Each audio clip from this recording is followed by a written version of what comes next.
like drinking vino, preferably Pinot. I prefer a keg of beer. I like getting randy with whoever's handy. I prefer a keg of beer.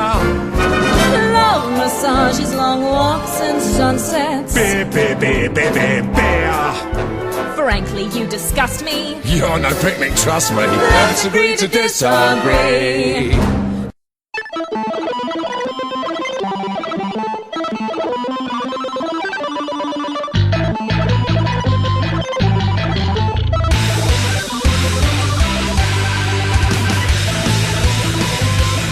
Hello and welcome to another episode of Rolling 20s. We are the show that found out it's Valentine's Day. Let's hope DC doesn't give us any more women in fridge presents. I am Jeremy. Steve. You're horrible. Name? Elise. Remember, you can subscribe to this show and several others in the MSP library at missionstarpodcast.com. You can like us on Facebook, subscribe to us on iTunes and on Stitcher. Follow us on Twitter at the Rolling 20s. You can send us any fan mail, suggestions for the show, or hate mail at mspfreight@yahoo.com. The music you heard at the beginning of the show is by Machine Supremacy. You can find more of their discography for free download at machinesupremacy.com, as well as their latest couple of albums on amazon.com. The clip you heard is from the Gallivant TV show Let's Agree to Disagree. This was pulled from the channel of hashtag Cast of Gallivant on youtube.com. How's everybody doing so far? Not too bad. I am tired. I feel pretty good. You guys are just doing leagues above where I'm at right now mentally. Oh, no. I don't know about mentally. Oh, no, I'm What's your sure of problem? it. What's my problem? Let's see. We got that mystery email on Friday that said, oh, guess what's happening next weekend? Comic-Con registration. Hope you're ready. To which I said, yes, I'm ready. To which a bunch of other people said, oh, my God, I'm not ready. To which I have to try and put them into ready. When is it? It is this Saturday, the 20th, at 9 a.m. Pacific can't do Standard it. Time. I can do it. Have fun with that. Yeah, you're an ass. It's not my fault I actually work. I work. Not on Saturday. Yeah. I went to the Jeremy. gym, okay? I do physical work of my own nature. That's work, not work out. You come do it with me and tell me it's not work, bro. You know, you want to go through it all, Brofessor? Brotato chip? No, that's okay. I got time. Oh, God. Bro, Right. And then there was this no reason thing that happened to me on Friday while I was on one of my breaks. I was surfing through the internet, and I was checking out websites. You know, the early reviews on the Deadpool movie were coming out. And as I was checking reviews, I don't know what kind of mental break I had, but before my break was over, all of a sudden, I had a ticket for Deadpool and IMAX for that night. Sounds like you went on autopilot for a second. I guess I knew I was reading reviews. I was checking out Rotten Tomatoes. I was just like, let's see how this movie is. And then all of a sudden, I guess my brain just said, yeah, let's see how this movie is. Click. That's great. So that's what I did last night. You know, my first relaxing weekend, all of a sudden it's filled with people freaking out about Comic-Con and me at a movie I didn't intend to see for another 2 weeks. Oh, darn. Worst things Freud could would happened. Freud would have a field day with this nonsense. How about you guys? How are you doing? I had to stay late this whole week at work, but other than that, not too bad. Yeah. I learned one of my pre-orders got pushed back to June. Pre-order of what? One of these My Little Pony figurines. Okay. Yep. I was just Supposed to asking release because next month and got pushed back to June due to production problems. I just wanted to make sure, because you can't leave anything that open-ended with me when you just say I had a pre-order pushed back, because my first question is Filipino, 13 years old, what? Asshole! Thank you. Hey, at least I didn't say 13-year-old boy, okay? I left that open. Yeah, but you thought it. You were thinking And about your point is? This is You're why I an tell you asshole. not to leave these things open-ended. How about you, Elise? How are you doing? I'm good. I'm tired, and I just binged on soup, so I'm feeling pretty good. What does a soup binge look like? You don't want to know. All of a sudden I have this image of trying to take her to a hospital because she has like 8 cans of Progresso in her. Ah! I imagine a weird Definitely make kegger sure to- stand. Out of the can. Just whipping open the cans with the pop tops, putting it in his syringe. Oh, come on, baby. I need that minestrone. Give me them lentils. That's all about clam chowder. Oh, lentils in a spoon over a lighter. Oh my God. Recently, I had some really bomb clam chowder. I never liked it before, and now I'm just like, I need it. I need it in my life. It's really good. God, Wow, I need so to calm called down. it clam chowder. That's pretty. Yeah, even worse was I heard her say clam chowder, and my brain immediately went to 3 other places that it should not go. Jeremy So- Wilson. I will stop, I swear. No, you won't. For a couple minutes anyway. You just put the filter Jeremy on. Marie Wilson. Did you just use my middle name of Marie? Yeah. It's Alyssa's middle name. It was the only middle name I could think of, and I needed to dad you. I am so glad that's not my middle name. I'd rather be something more butch, like Alice. You could have Lee like me. Everyone thinks I'm Asian when they hear my middle name. I'm like, yeah, no, you're in for a really great surprise. I'm French. Sorry. All right, so the subject of this week is issues 4 through 9 of the Secret Wars. Before we get into that, we get into our usual news of the week, and that starts with Marvel media news. We talk about Marvel properties that end up in places that are not the comic book pages. And, God, I wish I was more of a media whore sometimes. You know how you get those contests online that you know are bullcrap, but you just want to enter them anyway? Mm-hmm. Yeah. I'm too much of a skeptic for that, but I might actually do this. Unfortunately, it involves Twitter. You can actually win. You can win a non-verbal walk-on role in Avengers Infinity War. Huh. To enter, Twitter users have to send out a tweet identifying their own Civil War team using some of the various Avengers emoji hashtags out there, and include either hashtag Team Cap Sweepstakes or hashtag Team Iron Man Sweepstakes in the tweet. What the fuck is an emoji hashtag? What did you just say? I'm near 40 years old, so that means I don't understand any of this, frankly. But no, there are Avengers emoji hashtags out there that have to do with Captain America, Iron Man, the Scarlet Witch, the Falcon, and the entrance in the Civil War movie, basically. The contest actually ends as of the 14th, so by the time the show goes up, it's going to be over. But it's one of those cases where a walk-on role in Infinity War, it's not exactly a SAG card, but that's one of those things that as soon as you win it, no one else is going to be able to say that among your circle of friends. You know what I mean? Yeah. Yeah. You know, it'd be just my luck. You know, as soon as I won that, they take one look at me and say, okay, this will be the fat Negro that gets killed. So, but did you guys watch the new trailer that aired during the Super Bowl? No. No. It was like 30 I showed up seconds. very late for the Super Bowl. Yeah, it was like 30 to 40 seconds during the Super Bowl, and it made this whole thing seem a lot more dramatic than the prior trailers, if that was even possible. We already know it's the Avengers split in half, getting ready to beat the hell out of each other, and this spot wasn't even a full spot, but it turned everything way up. I take it I shouldn't ask, right? Yeah. Yeah. Okay. Gimme. All right. I sent it. Jeez. Go team.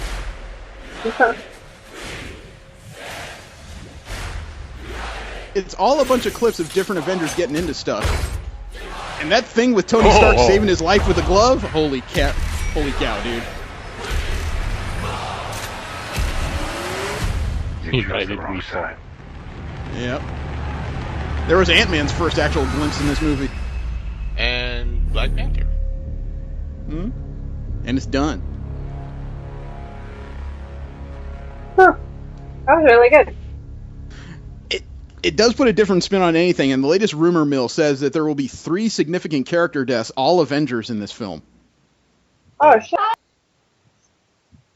So I'm not going to speculate on that because that's just rumors. You know how rumors tend to pan out. You know, often it means a lot of backpedaling and just not understanding stuff.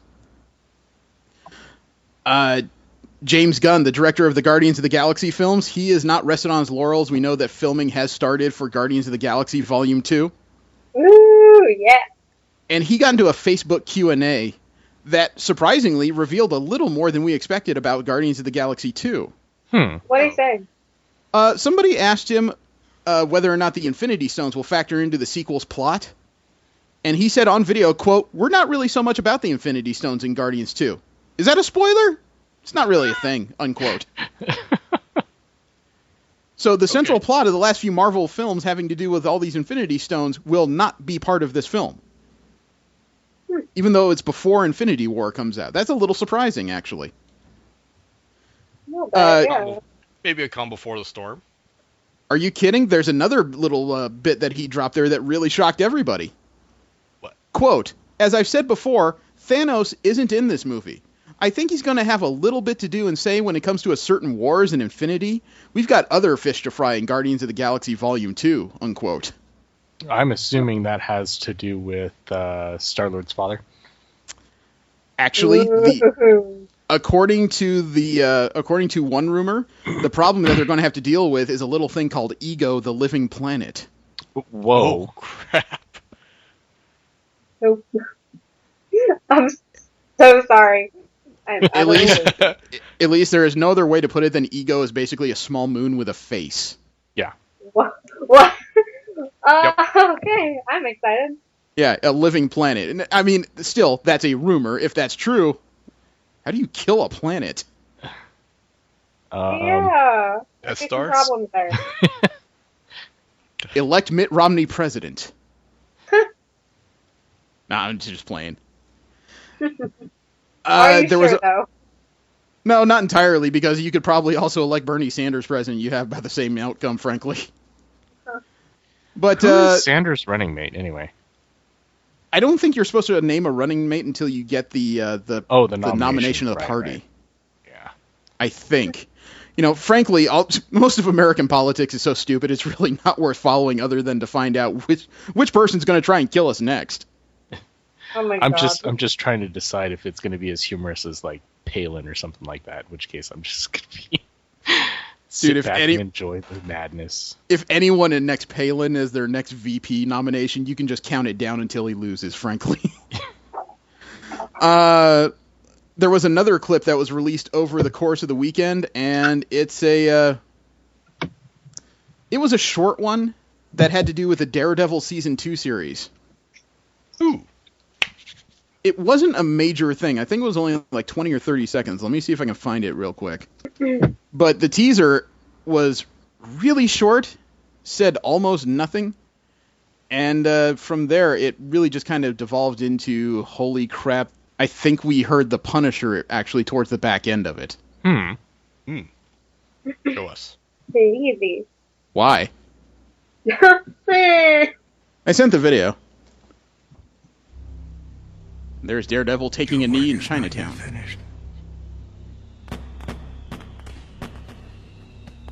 I'm gonna guess Electra Nachios.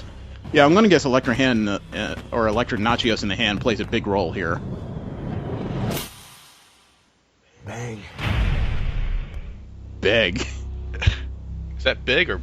No, it had to be big. He wants to say bang. That's beg. The Punisher doesn't exactly do bang. No, that's Deadpool. Oh, it's not much of a teaser, but it gives you a little bit of a sense as to where this is going. It looks like he's going to be a little bit outside his comfort zone in Hell's Kitchen.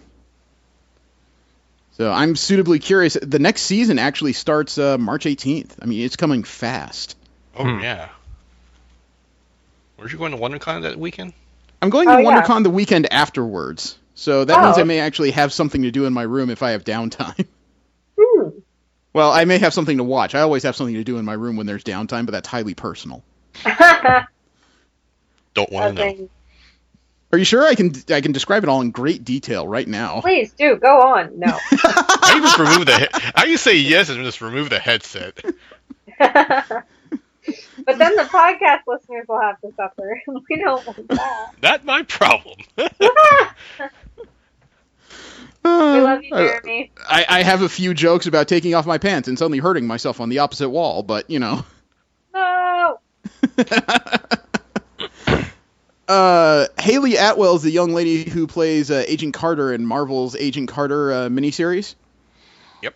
There's a little bit of concern about the future of the series right now. Really? Yeah. Ratings are fine. Reviews are fine. The issue is, though, that Haley Atwell is a working lady, and she just signed a deal to star in a new pilot for ABC. Oh. for a brand new show. I don't have any detail. Oh, I'm sorry. The new show in development is called Conviction. It's supposed to be a procedural drama that was co-created by one of the ladies running Jessica Jones, Liz Freeman. Mm-hmm. ABC and Marvel Studios have not commented on the situation. The concern is, though, if she gets picked up for a new show, will she have time to continue being Peggy Carter? Is she unsatisfied with the role, or is she just kind of... Dude, if you were sitting in that panel at Comic-Con, I would say no. She looks like she was having way too much fun staring at all these people going, woo, and wearing red hats. Aww. But I think it's just a case where she's probably diversifying. I mean, not to sound like an ass, but the character of Peggy Carter in the current Marvel movies is not just decrepit, but she's also a little bit demented, you know? Mm. Her mind is going in the movies. So other than these prequel cameos and this TV show, her involvement in Marvel Studios is largely going to be limited. It has a half-life already set to it, obviously. Right. So she's probably just looking out for her career. You know, there's no harm in that. It's her life, damn it. True. You know, it just means that if there is a couple more seasons of the show, it may get cut short unintentionally because she wants work, and there's nothing wrong with that. I'm going to miss the show if that happens, but it's her life. Now, there was another spot that came out during the Super Bowl, but this wasn't a Marvel Studios film. This is a Fox film. They put out a new short trailer for X-Men Age of Apocalypse. I think it's just X-Men Apocalypse now. Yeah, I think they changed the subtitle. Oh, okay. I wonder why they would do that, because Age of Apocalypse is a very recognizable name. Yeah, that sounds cool. Hmm. Well, I mean, again, I assumed that you guys wanted to see it, so I sent the video. 20th Century Fox, Marvel. Missiles! Boom. What is it about X-Men movies and destruction via missiles and bridges? Someone's got a vendetta. There's Psylocke. Let's go to war. They just hate bridges. Mutants hate bridges? No, the movie makers. Oh. X-Men Apocalypse, May 27th. You know, I have now seen that spot several times, and the more I see it, the more it actually bothers me. I'm doing worse with it every time. Yeah, I had seen this one before already, too. Yeah, the CG doesn't seem that good. Yeah, to answer your questions, Elise, one of the scenes that bothers me in that teaser is Quicksilver running through the halls of the mansion. Yeah. Uh-huh. You see the halls tilting back and forth, but Quicksilver is always pumping his legs in the exact same position. It looks like he's not really turning or leaning in any format. The other thing that really sticks out to me is the scene with Psylocke. She looks interesting cutting through that car, but it doesn't look like there's any force put behind the blow. And then I noticed as soon as she lands is when her hair suddenly flares out. Like the wind didn't pick up until she stopped falling. It's a personal thing. It doesn't have to do with the subject of the movie or the makers. It is just having to do with how they're presenting the physics of the film, and it's a little off. Yeah, that would bother me with a movie like this. Like, when you notice things like that, they really stand out, and you can't really unsee it, you know? So yeah, I feel you. Well, as I said, I did see Deadpool this weekend, and actually there was one joke in the film that made me laugh louder than the rest of the movie house. He got knocked down by Colossus, who grabs him by the wrist and starts dragging him and says, "We are now taking you to see the professor." And all of a sudden, that's when Reynolds says kind of weakly, "Oh, God, McAvoy or Stewart, these timelines are so confusing." Oh, That's great. Yes! Oh, that is awesome. But I bring that up because the screenwriters for Deadpool have they've already had a sequel greenlit as of the day before the movie came out. Based on that buzz. And right now, according to current figures, they thought a successful opening for this movie would be about $70 million. As of Thursday night, they tuned it up to about 80, 90 because it seemed to be doing well. As of this afternoon, they tuned that up again to about 125 million.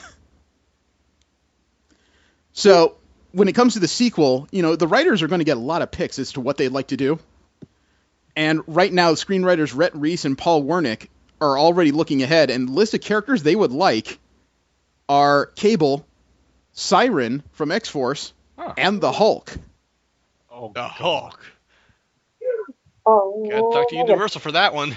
Yep. But the thing is, though, it's not like they have to talk to the mouse. They just have to talk to Universal to do that. That's actually on the table if they want to try.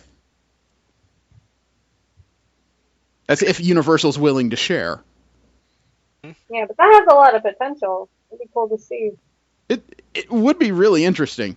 There's another story out there that said at the last minute the people working on Deadpool had to slash $7 million out of the budget for reasons that are a little mysterious to me. It was one of those things that because of the time frame of the show, I decided not to dig into that. It seemed like an awful lot of Deadpool talk. What do you guys know about Greasy Pig Studios? What the hell is that? Nothing. I don't know where they're from. I'm going to guess they're Canadian based on what I've seen so far. They put out a fan video in 2014 of a song that was supposedly sung by the 80s version of Dazzler, including a lady who was dressed up to look just like her, some bad, like 80s special effects. There was something really charming about it. Mm-hmm. This year, they've come back again, but they have a new video where Dazzler is the backup singer to 80s mutant superstar Lila Cheney. And the thing that makes this video notable is that the people trying to get in to see the concert are named Sam Guthrie, Roberto DaCosta, Danny Moonstar, Rainey Sinclair, and 4 other New Mutants. They released this video on YouTube and superheropop.com.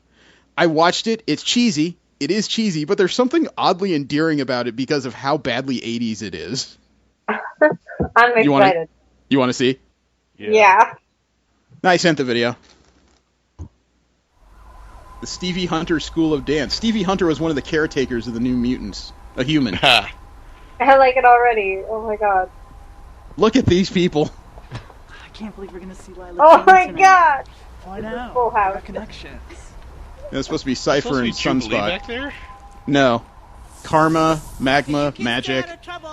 You'll notice him. And Sam Guthrie. The Cannonball. As everyone's wearing some yellow article. Yeah, nobody tells Kitty how to do nothing, lady. Oh, wow. It is a little odd that they wore their uniforms out. May I help you? Yeah, we'd like to get in. You know, that's supposed to be... I'm letting a bunch of minors into the show. Get out of here. That's Guido. Yeah, I kind of figured. X Factor strong guy. Not if I get it here. Perhaps South can drain large entities life force. Guys, these are unfriendly kids. Let's just go home. Oh my god. Regina, chill out. You got this.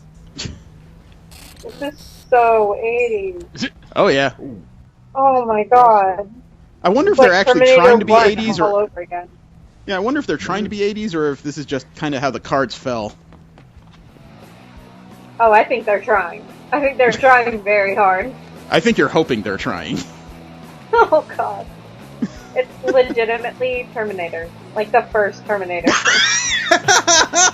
you remember how 80s that movie was? Of course. So bad. I don't think it was as bad as The Running Man, but yeah.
reference, obviously. Holy crap! Really... Whoa. What the fuck was that? She teleported. Yep. Yep. And now she's blonde. Okay. Oh no, that's Dazzler moving into the front seat. Yep. Oh!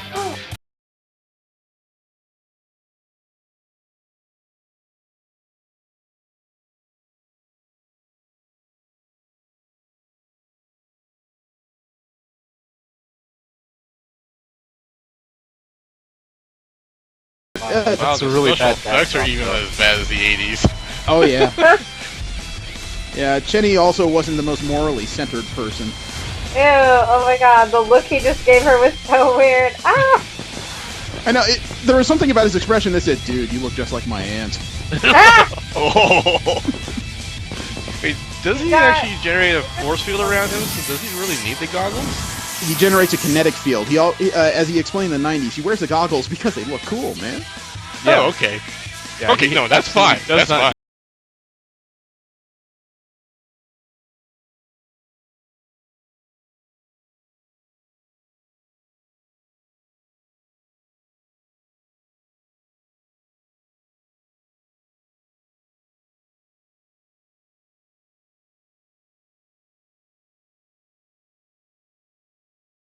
Yeah, but this was, you gotta admit though, this thing was made for two groups of people. People who like kitsch and people who like 80s comics. This is really good. I like it. I'm impressed enough that they had Warlock in it. Shoot, man, everybody overlooks him.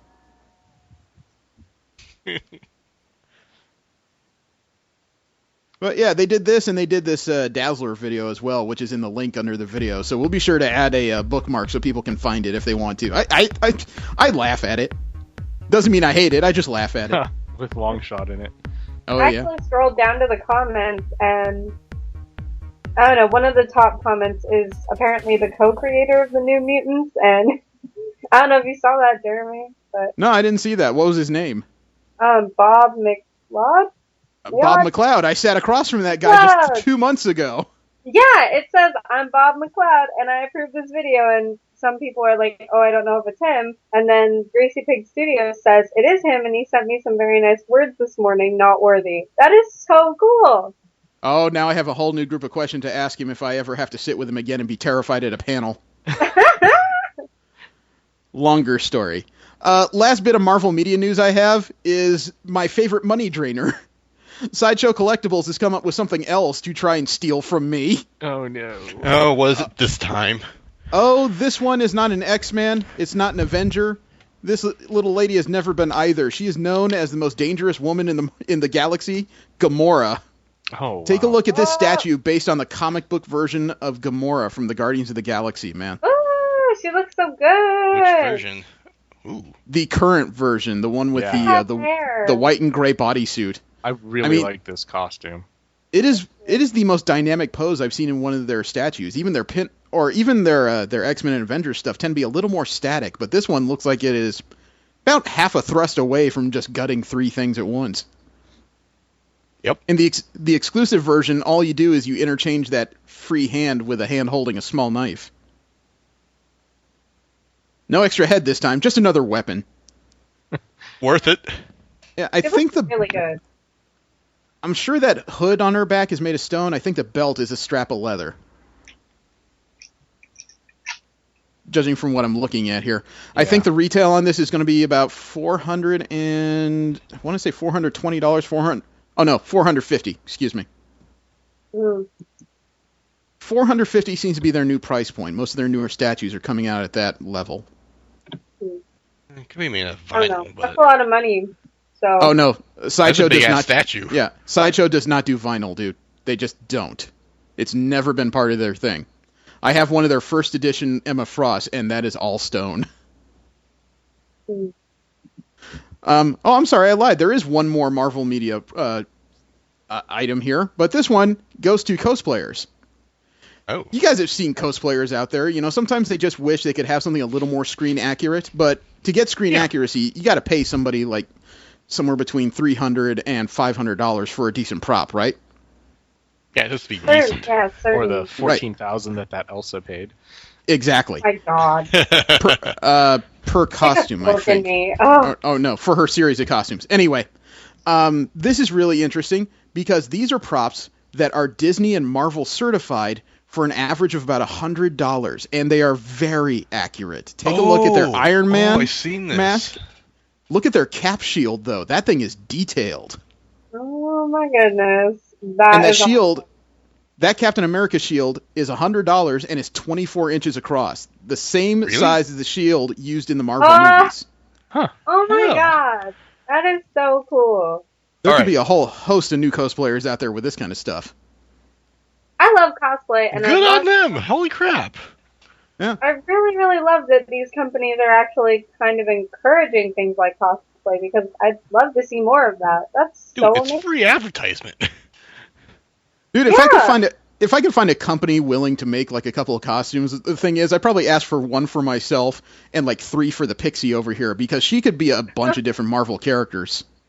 I'd be down. Oh my goodness. I love a lot of the costumes I've seen, especially with the X-Men. Oh my goodness. Oh, dude, could you guys imagine if I hooked her up with my contacts at nth degree with that LED lighting? We could dress her up as like a mini Psylocke. Oh, yeah. Complete with an actually like interesting psychic knife. Oh, yeah. I would be so down. Oh, great. I have a new set of emails to send. Perfect. Pushing on, we have DC Media News. We talk about the other large company that has properties that show up off the comic book page. And first up is a subject that we've been decidedly mixed on. Batman v Superman: Dawn of Justice. The last official trailer was just released. I actually saw it ahead of Deadpool. And surprisingly, this trailer makes me actually curious about seeing the movie. Really?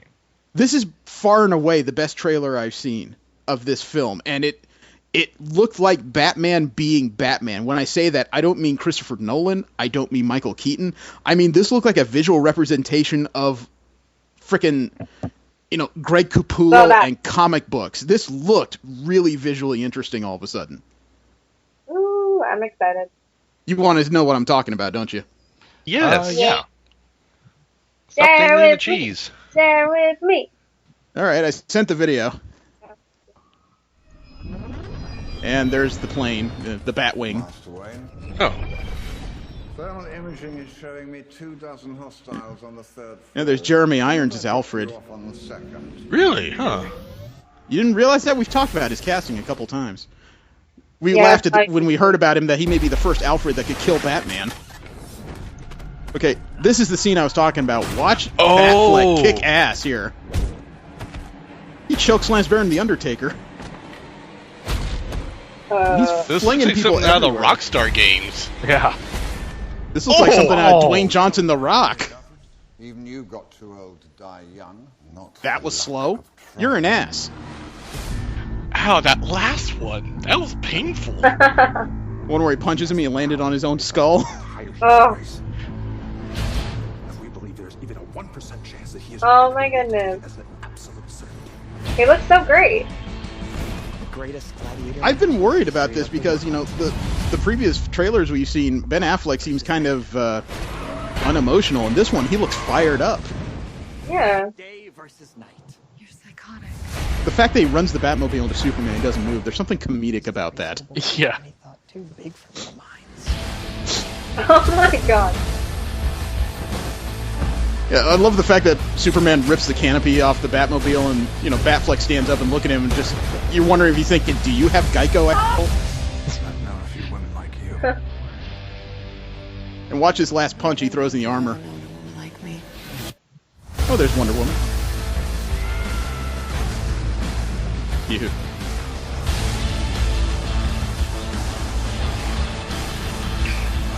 People drowning. Ooh, girl.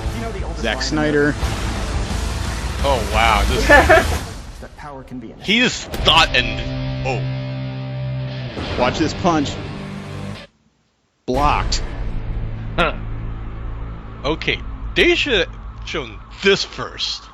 I know. Yeah. They should have shown this one first instead of that other piece of shit where it's like, okay, there's the whole movie. Yeah, now, to put in perspective, word that I've received recently is is weird. that... And the way they... Oh, sorry. No, finish your thought. Go ahead. I don't know. I like this. I like this trailer way, way more than the one I saw last time. I don't know. I felt like it flowed better and actually made me want to see the film. So I'm happy right now. Well, to put in perspective, apparently from a lot of test screenings, DC has had some recent feedback where they may be shifting a lot of the things they're working on as far as their movies. First off is that apparently they've had a lot of middling reviews as far as the film, so they're considering pushing up another movie and pushing back the Justice League movie. That, the movie that's supposed to come next, which is, I think, next year. I think they're talking about pushing up Wonder Woman and pushing Justice League back a bit. Also, what they found out is that the people who've seen the movie apparently liked Ben Affleck a lot, and they liked Jesse Eisenberg as Lex Luthor a lot, weren't as wild about Henry Cavill, and that's why, according to what I understand anyway, this latest trailer was very heavy on Batfleck. So there's a little bit, again, this is one of those stories that just came out and I didn't get a lot of corroboration, but if it's true, then Warner Brothers is backpedaling a little bit. However, this backpedal may actually work in their favor if this is true. Yeah. So I'll be curious to see how it develops. Now, Ryan Reynolds was recently talked to because, again, Deadpool came out this week. But they, when I say they, I'm sorry, Ryan Reynolds himself was talking to Bravo and Watch What Happens Live. And Andy Cohen, for some reason, asked him to rate his prior superhero movie, Green Lantern, on a scale of 1 to 10. And Reynolds apparently looked him right in the face and decided to be honest. He said, quote, I would give it a scant 4. Yeah, 3 or 4. 1. It's a 1, unquote. Wow. Wow. Yeah. He mentioned during the interview that several things didn't work, and most people would agree with that. According to Rotten Tomatoes, it had a rating of 26%, the Green Lantern movie, and a consensus review that calls it noisy, overproduced, and thinly written. Yeah. And to put in perspective, the movie had a budget of $200 million, and by the end of its theatrical run, it had made $219 million. Wow. So it barely broke even.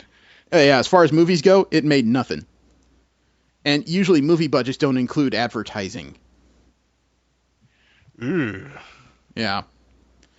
When it comes to DC's TV shows, Supergirl is getting ready to head to an interesting place in the near future. Oh? Yeah, they released an image from an upcoming episode. Bless you. Wow. An upcoming episode to air on February 29th. Apparently Steve is allergic to my own idiocy. And Supergirl has to get some answers. So to get to those answers, she travels to Superman's Fortress of Solitude. Oh, I skimmed an article on that one. Yeah, his Fortress of Solitude, as it turns out, is the Blue Oyster Bar in a downtown area somewhere. You're bad. Kidding. I'm kidding. No, she travels to the actual Fortress of Solitude to get the answers to her past. So, it's the show still isn't working for me, but I got to give them credit. At least they're trying a lot of the different things DC has to offer CBS when it came to the history of the character. And DC is actually trying to reach out more to the female and young girl demographic. They're opening up DC superheroes on 2 fronts next month. First of all is television. There's going to be an animated special called DC Superhero Girls. But they're also going to sell merchandise, including toys, apparel, dress-up accessories, and books in March. Well, it's about time, honestly. Yeah. I definitely heard about this. The merchandise is going to be via Boomerang and Target, respectively. According to Target Senior Vice President of Merchandising, Scott Nygaard, which I think was a villain in a season of Fargo, said, quote, Target prides itself on keeping a pulse on pop culture, and we have a legacy of getting behind the hottest franchises to bring our guests exclusive merchandise from their favorite movies, television shows, and characters. We are thrilled to be working with some of the industry's leading partners to introduce a new generation to these inspirational characters. And no fans of all ages will embrace these beloved and iconic heroines as they build new memories, unquote. It's one of those things comic books has never quite figured out as to how to market itself to girls. And I it's one of those things where Disney kind of has a leg up because they know how to market to girls. When they bought Marvel, it wasn't a case of, okay, how do we sell these paper things to girls? And they know how to do that already. Yeah. Warner Brothers, when they partnered with DC, didn't quite have the same leg up. They kept treating everything the same, and then when things got too popular with girls because girls don't buy toys, they canceled it, which is fracking frustrating. That's what they always do. No, they do that with all kinds of stuff. Cartoon Network, Disney Channel. Well, Disney Channel less so, but they used to have more of a problem with it. They've been known to cancel shows that were too big with girls, and it didn't matter whether they were relevant or well done. If people weren't buying the toys, they had no interest in continuing it, which is very... Yeah, it kind of had a spotlight thrown up on it, though, in this particular case regarding Warner Brothers and DC, because one of the creators of the Young Justice animated show admitted, yes, we had decent ratings. Yes, we were looking forward to more work. No, Warner Brothers would not let us do more work. They canceled our show because they said in a board meeting, girls don't buy toys, therefore it's not worth producing the show. It's because girls turned out to be the major demographic watching the Young Justice show. So, I think that's incredibly stupid. Well, somewhat justified, like, to a certain degree. I mean, there are ways to market to girls. I mean, do you know how many graphic T-shirts little girls wear? Make some T-shirts. Fuck. I understand what you're saying. It's not actually that complicated. I understand what you're saying. I do, but there is something to the gender stereotype of boys buy toys, girls buy clothes. And I'm guessing that Warner Brothers and the CW weren't really set up to market two different ways at that time. Yeah, but the thing is, our parents have encouraged that over... Well, I don't know about your parents. That was a different time. I'm not even saying that to make fun of you because you're old. I mean it. My parents... Old, but my parents were firm with me. When I was 16, I had to learn how to use the horse buggy. My parents didn't care as long as it wasn't... quote-unquote demonic looking, which that's damn near everything I got as a kid back then. But no, what really got me, what kind of set me down there was 2 decades worth of TV shows and mostly cartoons saying boys have to act this way. I'm still trying to break that, but Yeah, that's what our society tells us, and I mean, it's hard to get around that when your parents... I mean, when you're a kid, you don't know what you want. Toys are fun, clothes are cool, whatever. I want to go ride my bike. You're not thinking about gender stereotypes. You're doing what you want. But, I knew I liked and didn't like, and 20 years ago, I only caught dead watching My Little Pony, but Okay, tangenting again. Besides which, I have something here that's going to reinforce gender stereotypes. Via Toyland, it turns out that there will be a brand new Batman action figure coming out via Square Enix Play Arts Kai. But this Batman figure, he a samurai, bitches. Take a look. I sent you a link so you can stare at it for a few minutes. I don't know. Would you call him a samurai or Ronin? Considering that Nodachi he's wearing on his back, I'd call him whatever the hell he'd ask me to call him. Oh, good lord. Look at that cape is seriously... That's throwing me off a bit, but everything else looks pretty damn impressive. It kind of reminded me a bit of Spawn. Agreed. I am vengeance. I am the night. I am Doctor Strange. Helmet. I do like all the accessories though, including that claw. Big in the armor. The armor is nifty, yeah. It's a little too ornate for me personally, but we've seen Comic-Con and how busy Square Arts booth is every fracking year, man. People eat this stuff with a spoon. So this is going to cost about $100, or $175. Okay. $100 is what the average Play Arts Kai run, and you can see the end with all the accessories this thing has: 5 hands, 2 swords that can be drawn from a scabbard, and a grappling claw. That's going right. I would still probably buy the Samurai Stormtrooper and Darth Vader before this, but. Is it sad? Cool. Okay, so I'm the only one that thinking that grappling claw is not meant to catch Selena Kyle. It's meant to catch Dick Grayson, right? It does kind of look like one of those baby leashes. Yeah. Oh, God. Oh, yeah. No, put on Damien. Oh, Okay, and the last bit of DC media, this thing frickin' horrifies me. Do you guys remember I think it was last year, Comic-Con's most horrific exclusive. When they fused characters from their comic books, from DC Comics, with Thomas the Tank Engine trains. Oh God!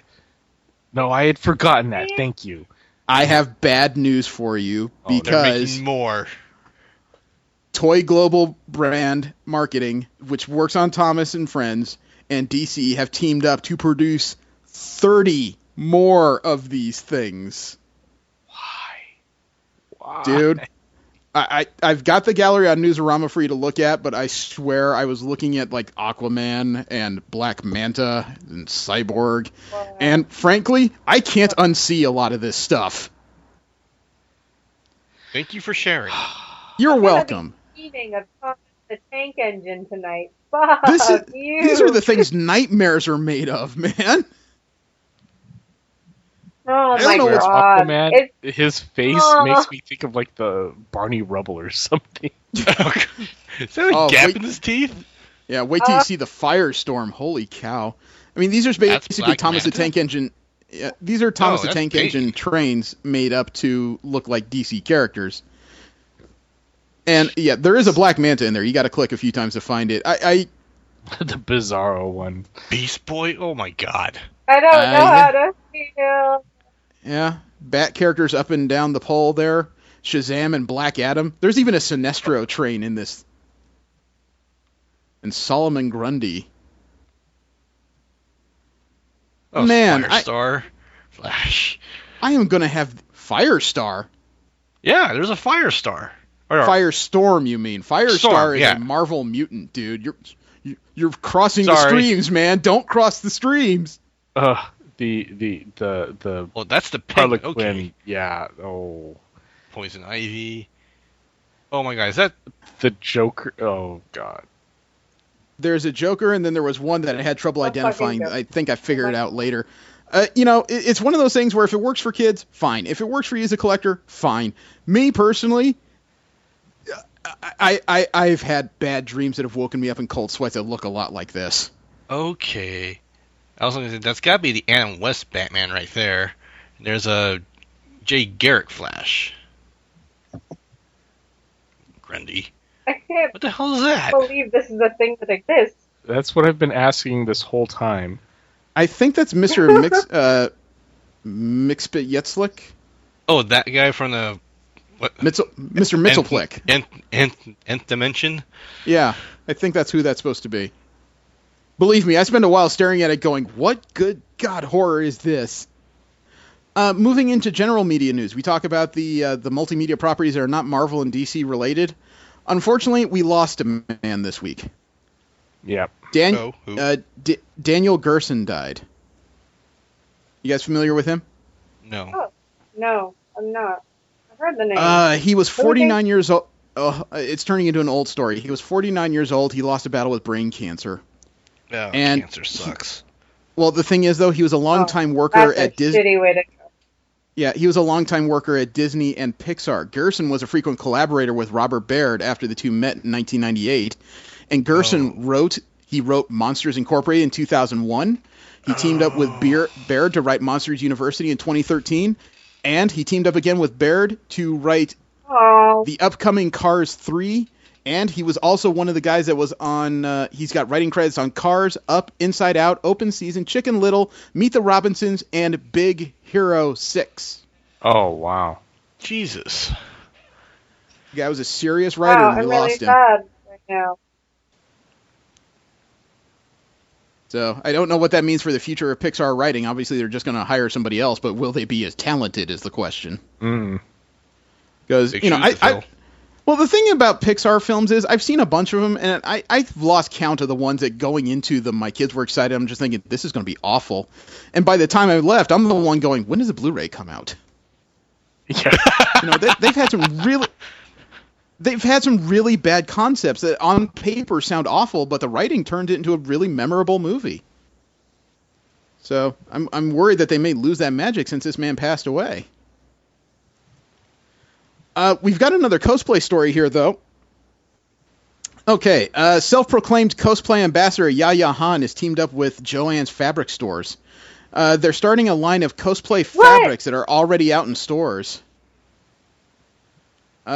These fabrics are supposed to be made for cosplayers, and there's some of the harder to find varieties, including 4-way stretch spandex in a variety of colors, fabrics with foil and synthetic leather coatings, and others. The fabric lines are also going to feature brocade and tightly woven coutil fabrics used for corsets, most often used in Victorian and steampunk costumes. So, from my understanding, these lines are already out. There's been a couple of reports of some allergies, depending on how they're washed, though. I'm kind of following that to see how it develops, but it's not a lot of wide reports.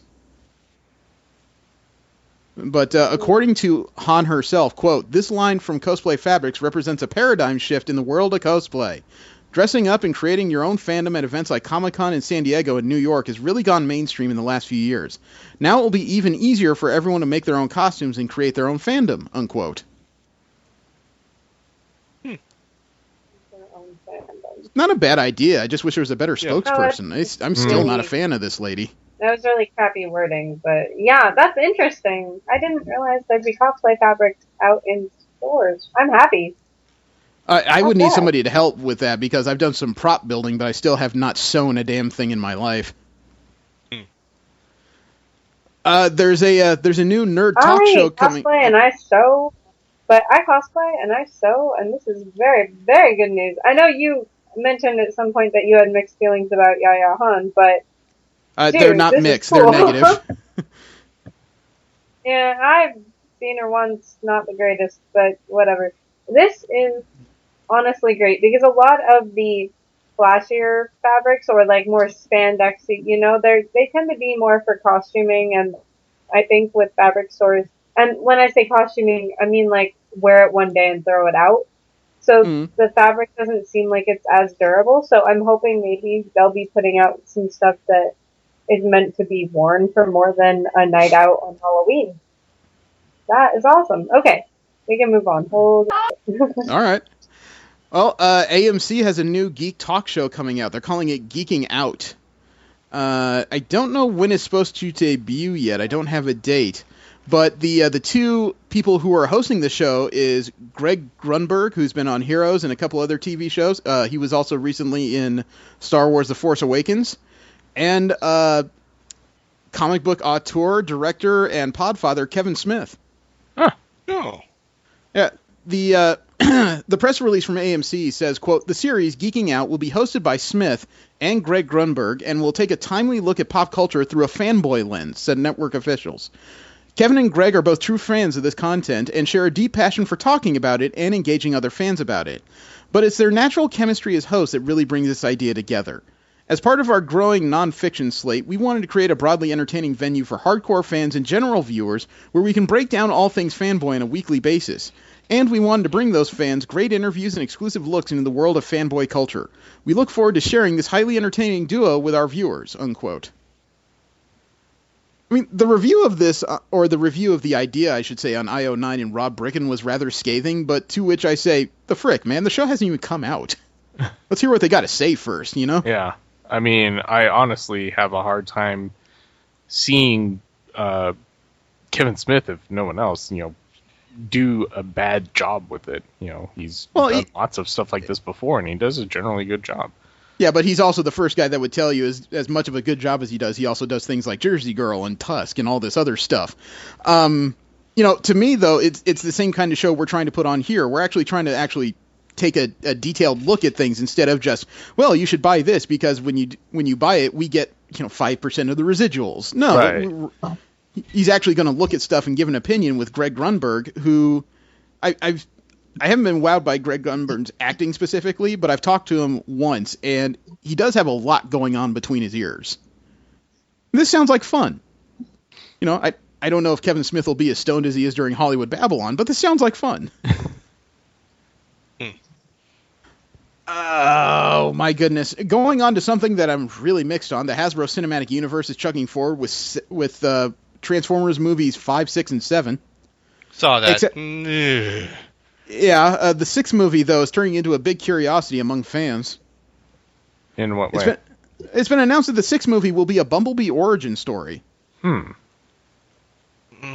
He's described as one of the most beloved characters from Hasbro's Transformers universe, and they think it's the right time to throw a spotlight on it. The sixth movie is scheduled to come out June 8th, 2018.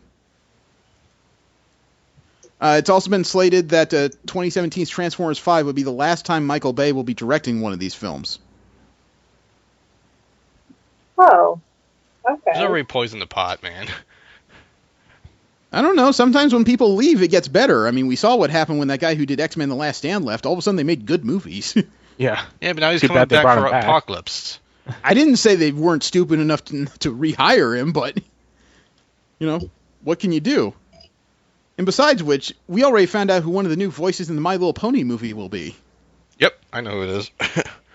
Go ahead. Emily Blunt from, the only one I can think of is from Edge of Tomorrow.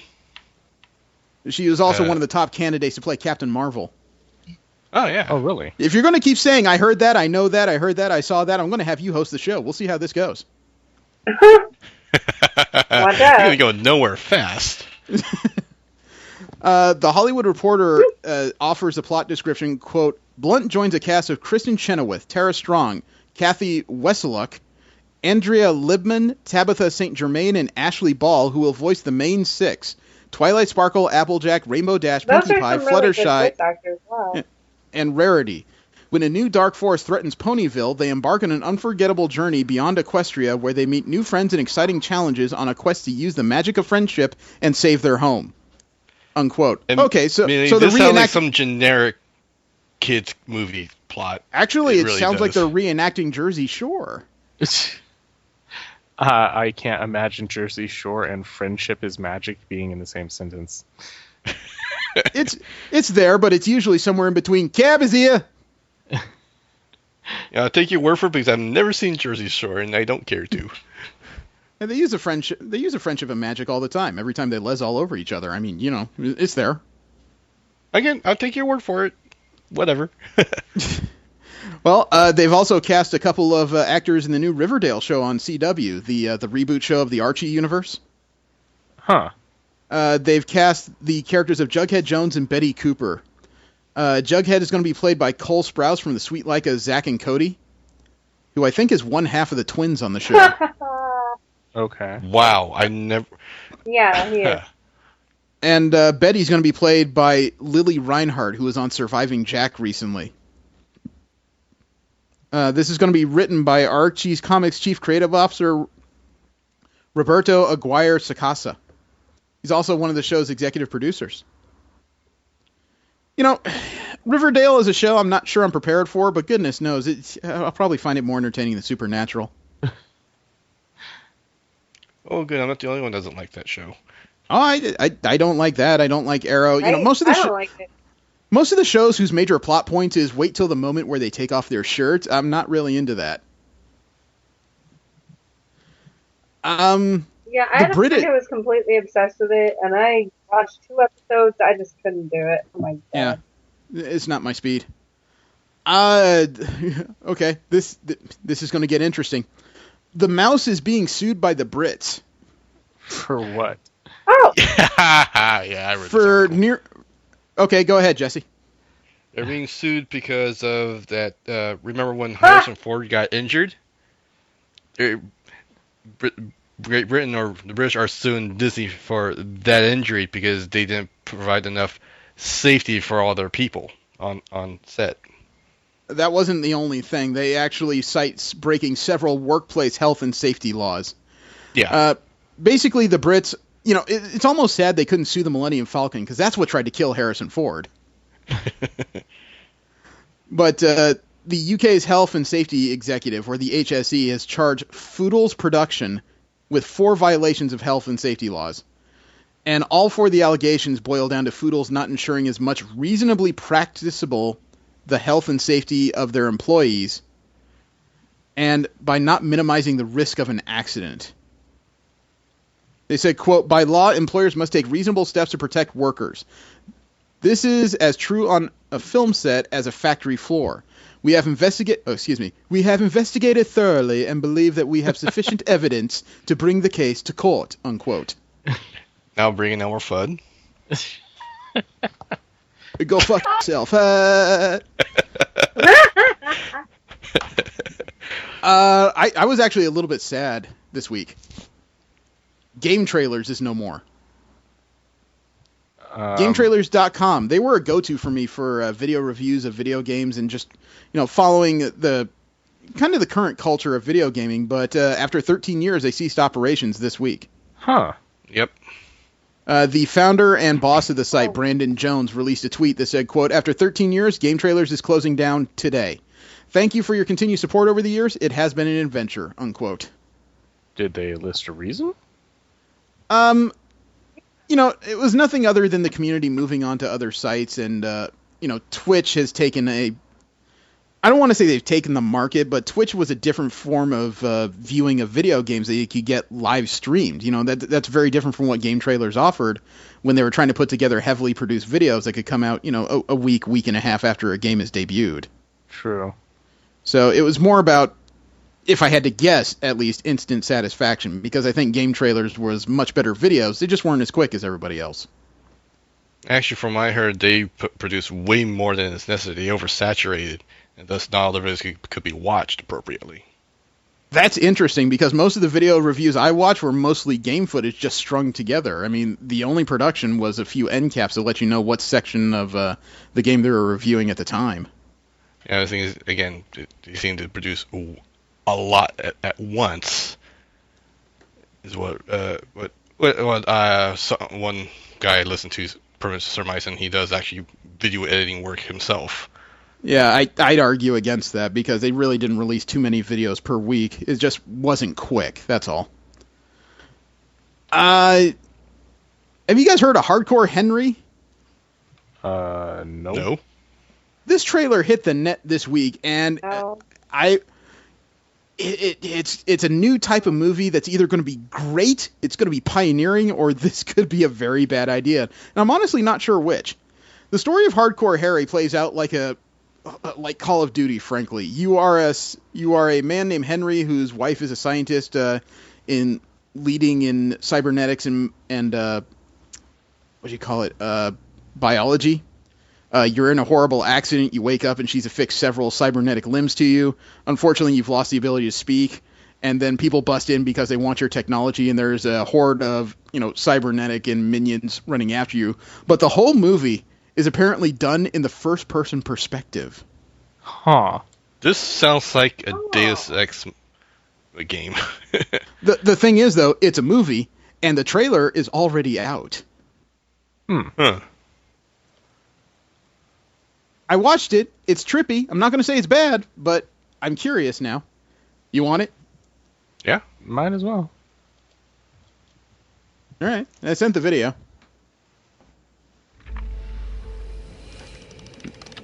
Okay, there you are, lying in a puddle. You remember how you got Tank. Huh. It's weird to look at everything in this form, isn't major it? Assassin's Creed 1 vibes. The spinning leg is a little disturbing. It's got a RoboCop feel to it. She should never put her breasts in that hand. Really hot thing to me. I'm sorry, I'm gonna have to sit this is torn out because it's not playing. They want your technology. It's okay. Oh, There. I just got the tag. Yeah, they're the people wanting the tech. What's with the escape pod? Where the frick are they? Shield? It reminds me more of an ODST trooper. There he is, falling off the freeway. Is your speech module installed? Oh, it's that guy from District 9 in Elysium. Okay, well the good news is that you're going to live a while. The bad news is So you can't there's an speak army through the movie. standing between you and your wife. So let's go get her. This is interesting. I'm a little worried about repetition. Yeah. The Queen.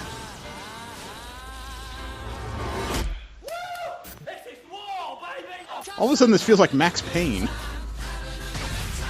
It's like the first-person shooter of the movie. Well, it looks like this was done by a Korean. Where some of these shots I've seen from like another web series. I don't know. I don't follow a whole lot of web series, just, in my own practice.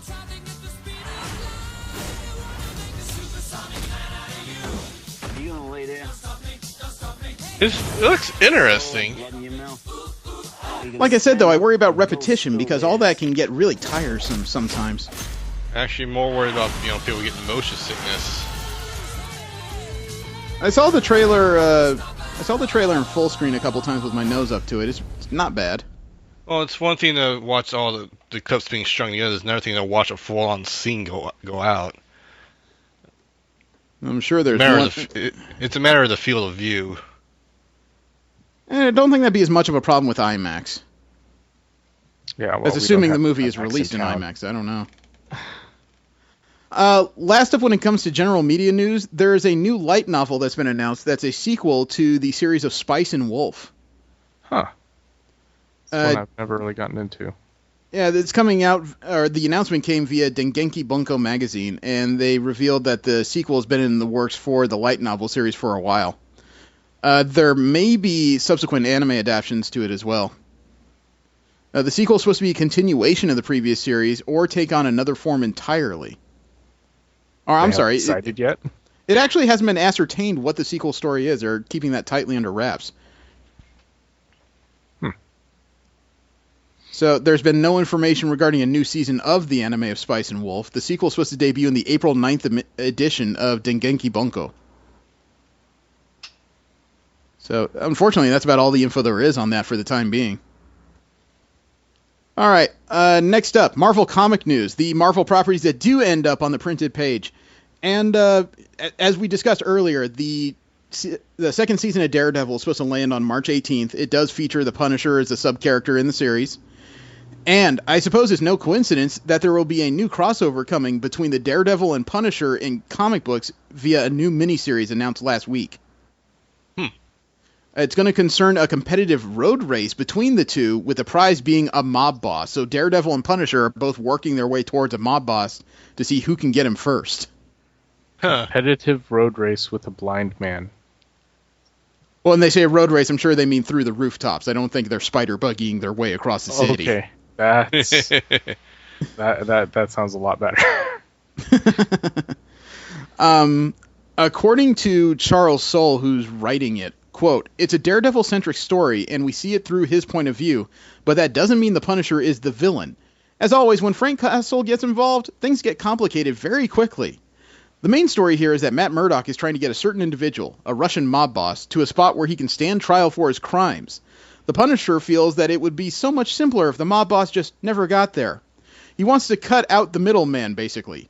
Murdock, however, is very much a part of the system, especially since he's a prosecutor these days. He wants to make sure that justice comes from the justice system, and this guy gets a fair trial, so conflict, unquote." Isn't that always the way it goes? You know, somebody wants to take in some bad guy, and then all of a sudden the Punisher shows up and just says, "Just let me shoot him." I didn't realize that he had become a prosecutor. He's always been a prosecutor. No, he hasn't. Defense attorney. Oh, no. He's been a defense attorney up until this. As of the all-new, all-different Marvel post-Secret Wars, he's become a prosecutor. He's a DA now. Huh. Which arguably would probably make things easier in his personal life, at the very least. You know, at least now he doesn't have to pretend he likes people. We did get a little more information on the all-new, all-different Wasp that's going to be debuting in the all-new, all-different Avengers. This new Wasp, the one that's stylized after the Red Queen from the MC2, it's been said that she will have a mysterious connection to Hank Pym and Janet Van Dyne, but she is not either of those individuals. Which has been confirmed because Janet Van Dyne just showed up in the latest issue of the all-new Wolverine in her black and gold Wasp outfit. So this is a new person, and apparently, according to, what's his name? Tom Beveroot, he's one of the Marvel executive editors. He did mention that this character is going to be female. She's going to be hyper smart because there are no female super scientists currently in the Marvel universe. And she's going to be extremely frustrated because she has some issues. She'd like to work out with Hank Pym, but he's unavailable while he's in space, fused to Ultron. That's a whole lot of drama for a character that hasn't appeared yet. Oh, it gets better. I like her. It gets better. Quote, she's a girl about 16, 17 years old, and we'll see how she comes to grips with her situation at the same time that Hank himself has left the Earth as of the Rage of Ultron graphic novel last year, where he merged with Ultron and went off into space. So this girl shows up at Hank Pym's front door looking to figure out what her connection to Hank is, and Hank's not there. Hank's absence is a large part of what burst this new Wasp as part of her origin, unquote. I have so many questions. It sounds like it's not going to be Hope, though. It could or couldn't be. There's still a 50-50 chance, but it may not be as definitive. I still think it stands a chance because she has the same character costume as Hope from the MC2. Mm. So, I'm not going to say definitively. I'm still leaning towards Hope Van Dyne, but who knows? A lot of the marketing leading up to the second Civil War that comes out, I think, this May, they're going to be pretty Captain Marvel-centric. They're looking to really push this character into the forefront of the Marvel Universe. Between her role as the commander of the, let's stop this guy before anything actually happens party, as well as the leader of Alpha Flight in her own series. Oh, and as one of the co-leaders of A-Force. Sorry, I was reading names. According to the Marvel Senior Vice President of Sales, David Gabriel, quote, our event crossover strategy in 2016 is designed to keep our sales healthy on third arcs and beyond. As Civil War II gets closer, we are going to begin announcing tie-ins in special Civil War series. This year, as opposed to the way we were able to run Secret Wars, the bulk of the tie-ins will take place inside their respective series, giving them all a bit of a lift before the summer ramps up. As I mentioned before, we learned a lot from Secret Wars and other past events, as with the promotion of Free Comic Book Day in Civil War II, we are working closely with Marvel TV and Disney to have our television and cinematic talent to mobilize fans on May 7th for their free Marvel comics. Also, look for a teaser campaign to crop up in the next few weeks, and we'll have some exciting announcements as we hit the convention circuit. We had a lot of fun with the build-your-own figures we've done since Invincible Iron Man #1. With Civil War II, we'll be supplying a build-your-own Captain Marvel based on Chris Anka's new costume design, unquote. All of a sudden, that means WonderCon and Comic-Con... Well, no, they're not coming to WonderCon, but Comic-Con should have some interesting stuff come out. That should be mid-Civil War at that point. And there are some characters in the Marvel Universe, no matter how uncomplicated they try to make their lives, it never works. Spider-Man? No. I say that because this certain character has a new job in Marvel, and as of issue 9, that job gets worse. That character is Miss Mary Jane Watson. Oh, okay. Next best thing. She took on the job of Tony Stark's personal assistant. Check out this cover to Invincible Iron Man #9. I think you'll see what the problem is and what she swore she'd never do. Well, I mean... Oh, God. She's putting on armor. Well, she is being shot at, so I think it's maybe more for protection. Yeah, but he promised her the superhero stuff was not her problem. It was supposed to be his personal life. Tony Stark's personal assistant. It just... How did Pepper Potts fare in this department? She became a superhero called Rescue. Really? Yes. Yep. So, again... Hey, you asked. Tony Stark's personal assistant. Yeah, it was not going to go any other way. Oh, well, we have an update regarding a lawsuit from last year over Iron Man and armor designs. You guys recall that from the poster of Iron Man #3? Right. Yeah, barely. There was an independent company, and comic book creators Ben Lai and Ray Lai said that the designs from their independent comic Radix was heavily copied by Marvel and Disney when it came to marketing Iron Man 3. Specifically, they cited a poster versus their own image of Radix, which I think came out in, I want to say 2008? Oh, I'm sorry. It was a 2001 comic book. And I will send you guys the image. or I'll send you guys and the lady the image so you can all take a look at it. I think you'll find that there are some similarities, but it didn't look conclusive to me. Well, the armor designs are somewhat different, and the pose, although it looks different in this image, is still highly generic, frankly. I'll be honest, the color scheme on the Radix armor looks very... the color scheme, not the actual design. The color scheme looks very similar to Iron Man from the Ultimate Universe. Not even. Iron Man from the Ultimate Universe had deeper grays than that, frankly. The thing is, though... I don't recall it. Yeah, this is... Well, the thing is, Massachusetts court and a judge out there decided to throw out the lawsuit. Good. Well, not exactly, because the reason didn't have to do with the suit itself. The reason why the judge threw it out is because he said, quote, the claims lack relatedness to his state with no specific allegations in tying transactions, creations, or marketing to Massachusetts, unquote. In other words, the judge said, I don't know why you filed it in this state, because nothing having to do with any of this has to do with Massachusetts. You're done here. That doesn't stop him from refiling. Yeah. So they'd either have to file in California or whatever state they're based in when they made the comic of Radix, and I don't know what that is. So it seems very likely that Horizon Comics will probably refile this somewhere if they determine that there's still a case somewhere. I don't. It could just be a judge saying, look, I'm going to save you guys from doing something stupid by just claiming it has nothing to do with this state.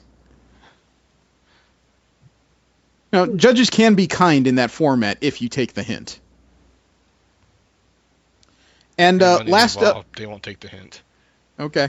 Well, last up is a list from Newsarama that was published this last week that's actually... This could help out Elise quite a bit. They came up with a list of the 10 worst things that have ever happened to the X-Men. Oh, I saw this article, didn't actually read it. Okay. Well, oh god, this list. I know all of this list, and some of it is just frustrating. The new X-Men's End. That's number 10 on this list. The end of the new X-Men. Quote, after the X-Men's newest recruit, the incredibly powerful mutant Zorn, was revealed to be Magneto in disguise, the mutant menace quickly took down the rest of the team and conquered New York, turning it into his kingdom. Though the X-Men finally took him down, Magneto's defeat did not come without great cost. In their final battle, Magneto killed Jean Grey, presumably for the last time, as she still hasn't returned from the dead, even though her younger self is now running around in the present day. Putting aside all the latter retcons and maneuvering to reestablish the characters both Zorn and Magneto as separate entities, the climactic art of Grant Morrison's New X-Men was one of the darkest chapters in X-Men's history, unquote. Sounds complicated. The X-Men timeline is always complicated. The freaking time travel and doppelgangers and all this stuff. Item number 9 is the schism, when Utopia was split down the middle between Cyclops and Wolverine's forces, and the X-Men were split. You know, one group in one place, one in another.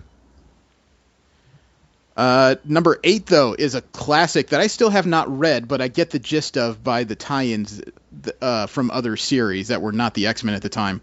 The Fall of the Mutants. Or also known as the Mutant Massacre. Oh, right. Quote, the Mutant Massacre didn't have a huge effect on the X-Men directly, but it had major ramifications for Marvel's mutants both on and off the page. Off the page, it kicked off an annual tradition of X-Men crossovers for the publisher. But in continuity, it kicked off a chain of events that would lead to the deaths and betrayals of numerous X-Men over the years. Mutant Massacre tells the story of Mr. Sinister's marauders slaughtering the Morlocks, twisted and human-looking mutants who hide in the sewers. In the course of the story, Angel loses his wings, leading directly to Apocalypse, making him his Horseman of Death. Meanwhile, the mystery of who led the Marauders to the Morlocks was a central X-Men mystery for years, a mystery that was solved when it was revealed that it was longtime X-Man Gambit. The revelation led to Gambit's betrayal of the X-Men, his joining the Marauders, and even serving as a Horseman of Apocalypse for a time, unquote. See, he's not just charming, he's an asshole, too. Let me see, number 7. Better. Yeah. Number 7 is an item that comes up often in conversations of continuity, the Mutant Registration Act. Oh, yes. You know, the idea that as soon as you find out you have powers, you have to register with the government or get arrested. Item number 6, something that's coming up a lot lately, the Terrigen Bomb. You guys don't remember the Terrigen Bomb. This was recent. Yeah, I remember the Terrigen Bomb. I was waiting for the explanation to come through. Oh, okay. Fine. Quote, the scourge of the Terrigen Mist is a relatively new tragedy to befall mutant kind, surfacing only in all-new, all-different Marvel universe. But it's already the driving force against the current era of X-Men comic books. The Terrigen Mists are, of course, the strange substance that empowers Inhumans. When they were released into Earth's atmosphere at the end of Infinity, they had some unexpected consequences on mutants. They sterilize the X gene in nascent mutants and cause a strange plague called Mpox. The details of the Mpox remain scarce, but in the current climate of X-Men books, the struggle with the Terrigen Mists is paramount, unquote. Yeah. Let's see. Item number 5 is probably the saddest era of 90s X-Men comics, the Legacy Virus. Oh. At least this one you may want to pay attention to, because this gets a little complicated. It's the X-Men. Yeah. Quote, for almost 10 years, the biggest threat to mutant kind was the Legacy Virus, a plague that targeted the X gene, causing almost certain death. Released by the mutant terrorist Strife, the Legacy Virus was his last stab at mutant kind. Numerous mutants died from the Legacy Virus, including Illyana Rasputin, a Jamie Madrox duplicate, believed to be Madrox himself at the time, Pyro, Mastermind, and more. The Legacy Virus was eventually cured, but not without cost. Longtime X-Man Colossus, older brother of Illyana Rasputin, sacrificed his life to release a cure. Of course, he got better, but when it comes to the X-Men, who doesn't, unquote. Oh, Jean's still dead, so's Wolverine. Sort of. His time-displaced his time-displaced self is still running around. So's Jean's. I've never heard of the Legacy Virus. Is that a newer thing? It was a 90s thing. Cable's clone Strife released it. Okay, the answer is no. Yeah, I've never heard of that. Basically what it did to mutants was that when they were infected, the more they used their powers, the more their powers overcharged to the point of self-destruction. It's like Pyro was a mutant who could control fire. Not create it, control it, but eventually fire consumed him.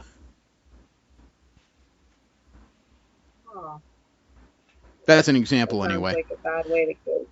Are you kidding? Item number 4 on the 10 worst things that ever happened to the X-Men, according to Newsarama, is the future. The future. Yeah. Quote, yeah, that's right. The entire future. Yep. It doesn't matter what timeline you're talking about. Almost every vision of the X-Men's future has them under someone's boot heel, oppressed and abused. Whether it's Days of Futures Past, Cable's post-apocalyptic, pun intended, world, Grant Morrison's sublime future, or the world seen in the recent Battle of the Atom, the future does not look bright for mutant kind.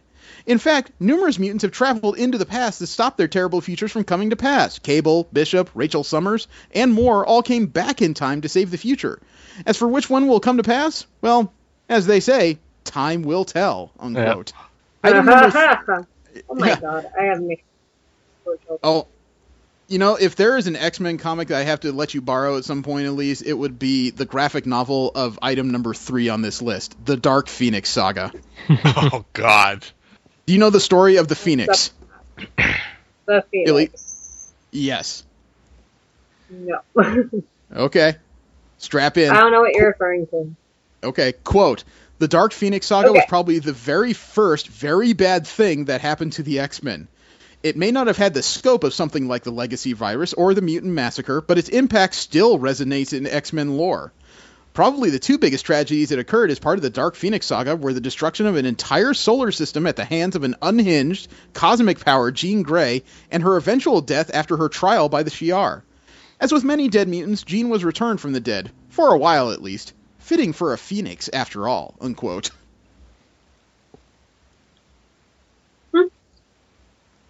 It's actually a dramatic comic. It's a little it's a little kitschy because it was written in the 70s, but wow, did it create a story.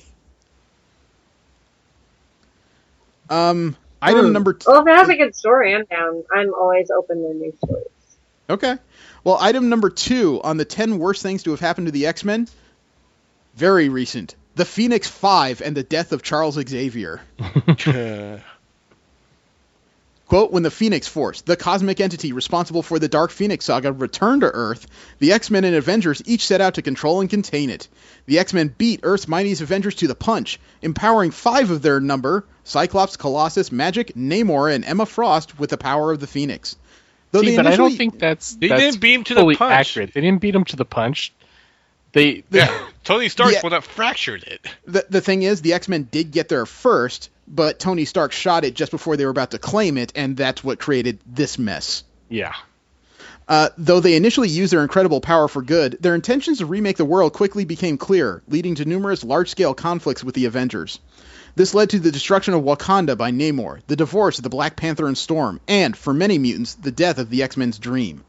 In the end, Professor Charles Xavier, founder of the X-Men and the de facto leader of mutant kind, psychically challenged Cyclops, his protege, star pupil, and leader of the Phoenix Five. That sounds like a terrible band.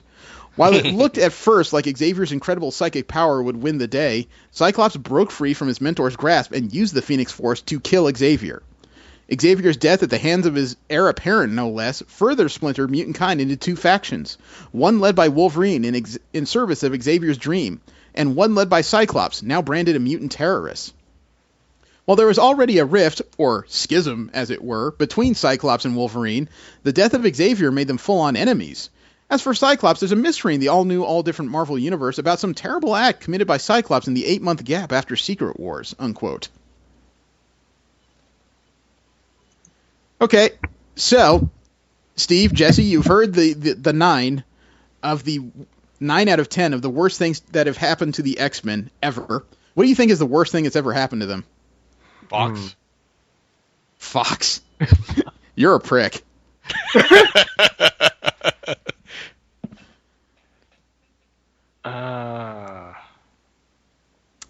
I'll tell you what, you want me to just read... If I start reading the paragraph, you'll get it pretty quickly. I'm thinking Onslaught? Interesting. Can we just start the description? Because you guys will get it pretty fast. Okay. Sure. Quote, with one sentence, the Scarlet Witch effectively decimated the mutant population of the Marvel Universe. After her connection to chaos magic and some behind-the-scenes manipulation by Dr. Doom led Wanda Maximoff to kill many of her fellow Avengers and fragment reality, temporarily creating a world where mutants were a dominant force. Following a confrontation with Magneto, with whom she believed to be her father at the time, Wanda uttered the phrase, "No more mutants," instantly reducing the mutant population of the world from thousands down to only 198 mutants. Afterwards, the Scarlet Witch became a pariah in the Marvel Universe. When she finally resurfaced years later, Dr. Doom revealed his role in her actions while he tried to use her magics to seize greater power. Wanda turned against him, using the ritual to repower the mutant race. Temporarily, at least. Unquote. No more Tonys.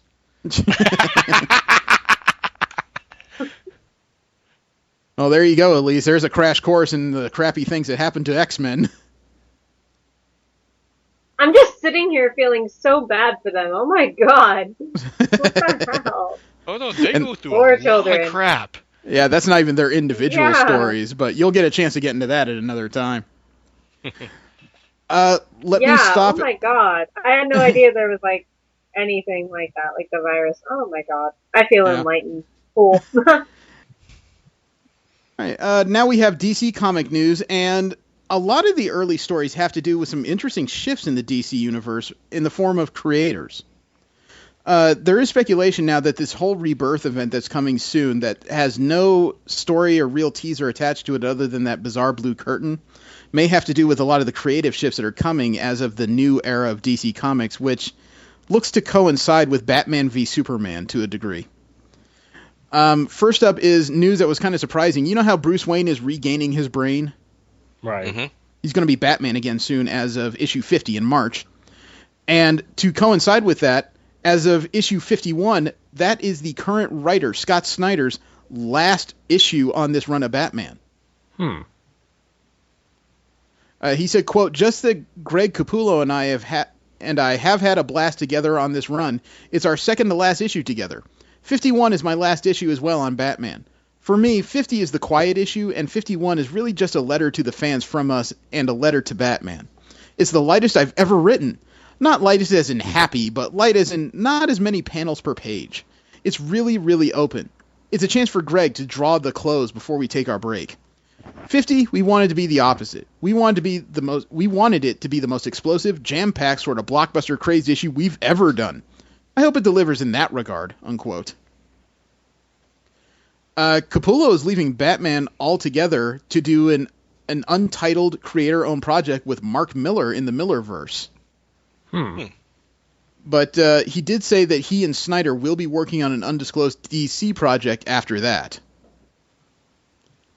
So he's not done with DC, but he's definitely done with the Bat for now. And that's not the only main DC character losing creators. Van Jensen is stepping down as co-writer of The Flash soon. He said, quote, "I'll be wrapping up work on The Flash over this week and next. It's been a real honor spending time in Central City. There will be much more news from DC about what they have in store. Don't worry. Many more great adventures ahead for Barry Allen and all. As for me, I've spent most of the past 4 years focused on the DCU. It's time for me to focus on my own stories. I have so many exciting things on the way. Some you've heard about, most you haven't. I'm blessed to do the job I've always dreamed of doing," unquote. Van Jensen is out as of April 27th, Flash number 51. That's when Robert Venditti takes over the series. And another series for DC is ending altogether. Remember how Starfire got her own book? Yeah. It's done as of issue. Book? Yeah, it's done as of issue 12. The husband and wife team of Jimmy Palmiotti and Amanda Connor. They are exiting the book as of issue 12. The book is ending. However, believe it or not, that was the plan. Really? According to Jimmy Palmiotti, quote, "When we were offered Starfire over a year ago, Amanda and I committed to 12 issues total. Nothing more and nothing less, and with the series ending with us.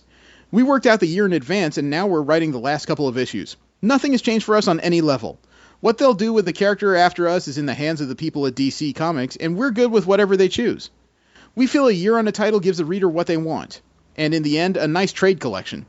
Us ending on issue 12 had nothing to do with any relaunch or anything else going on in the DCU," unquote. And his wife, Amanda Connor, echoed her husband's thoughts. That's a short run.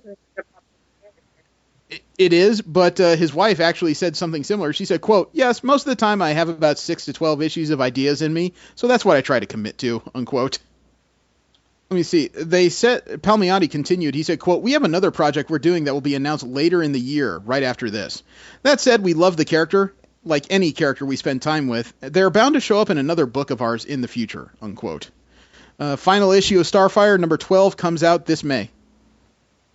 And there's still not many details as to what Superman's new story will be after he regains his powers. What we do know is that he will regain the breadth of his powers, and then he's going to be starting up something he calls the Super League. What he apparently learned during his time as depowered Superman is that there needs to be other people available to stop things when he may be unavailable. So he wants to start a league of some sort that involves people on a similar power level to him.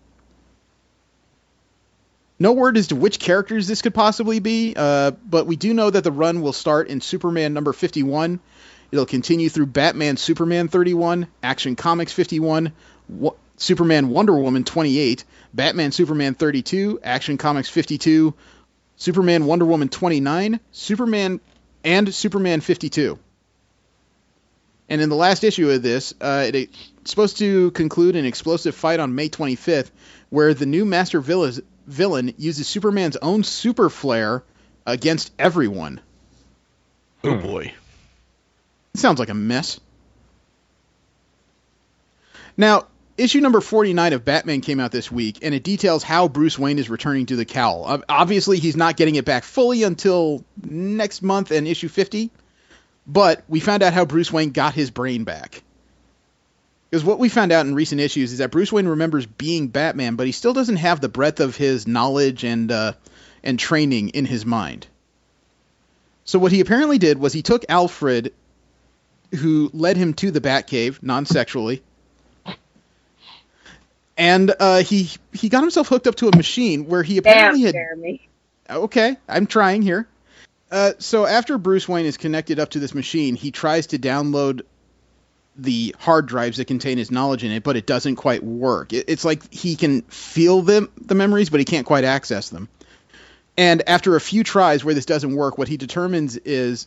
Now, let me explain this machine, because this gets really weird.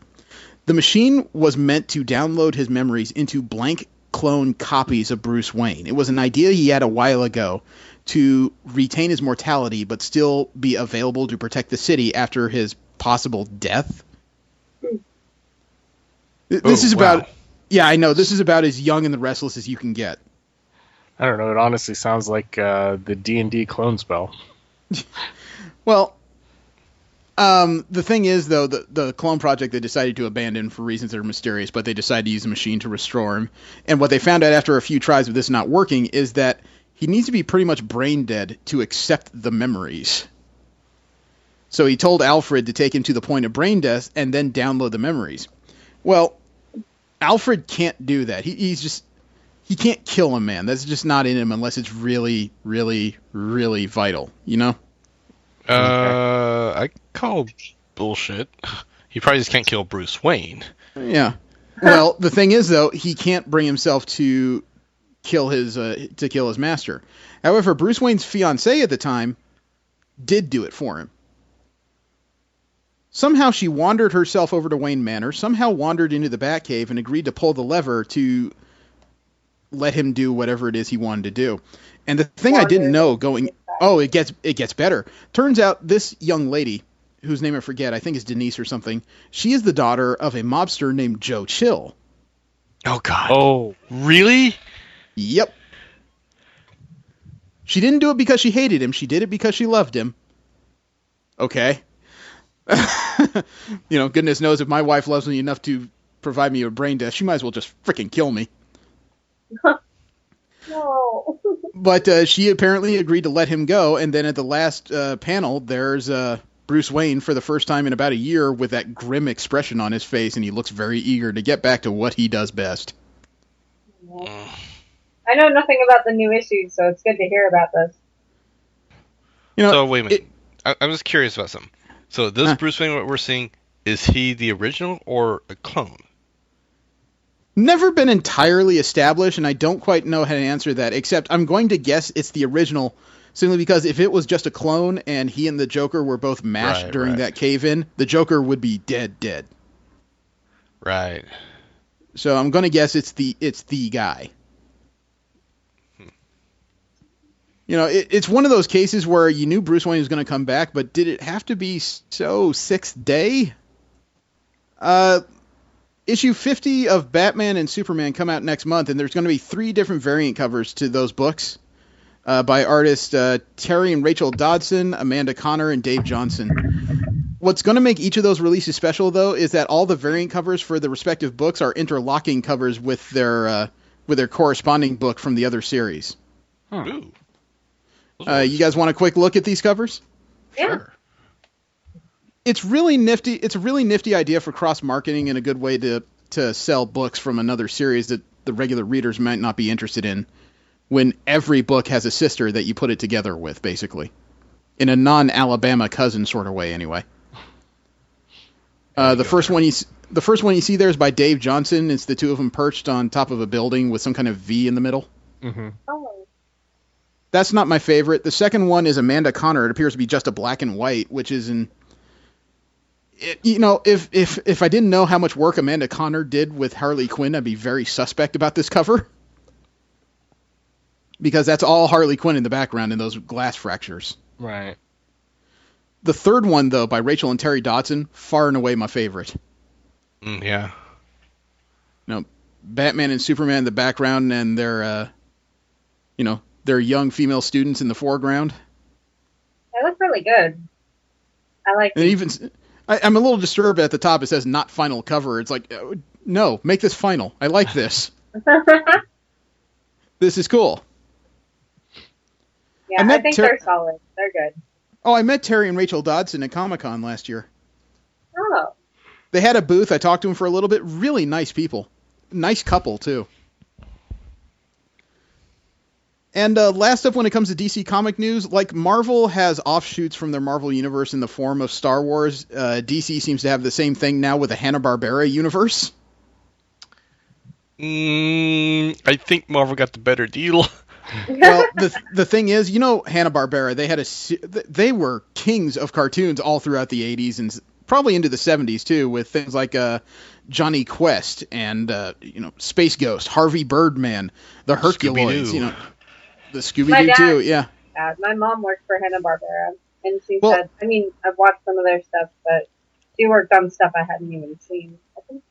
Here's the thing, though. Jim Lee, who is one of the co-publishers and editors-in-chief of DC Comics, he has what's been called a weird idea for these comics. Okay. Oh, yeah, I think I've seen this. The Hanna-Barbera universe is now going to be one entire continuity. Really? Yes. Quote, "My hope is that these go so well we can start to expand into more characters. We have a couple in mind," according to Dan Didio. But in Jim's mind, he thinks all of this is one cohesive universe, and he wants to see how it can tie in. Everything, creating a world that goes from the Flintstones to the Jetsons, through Wacky Racers, through Future Quest and Scooby-Doo. He has a weird idea that this is all one cohesive universe, and if anyone can pull something like that together, he's the guy, unquote.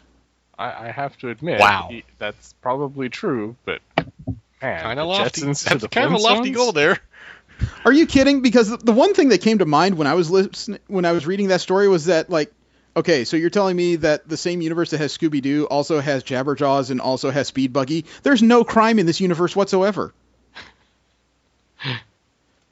At least not in the United States. Such a weird thought. At least not in the United States.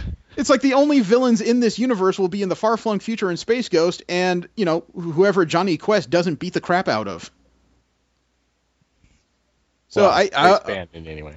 Yeah, you know what? I like new ideas and everything. This one I'm not excited about. I'm think curious it's gonna flow cohesively. I don't think it's gonna be good. You know what I mean? Yeah, this is one of those few places where I can honestly say I'm not interested enough to even look. Yeah. I am. Pony fan. It's more of a nostalgia kick right here. Just like, let's see what they do with it. Yeah, I grew up with Hanna-Barbera stuff, and I love it. I can't see it all taking place in the same world at all. I was more worried about some of the other characters like Yogi Bear and stuff.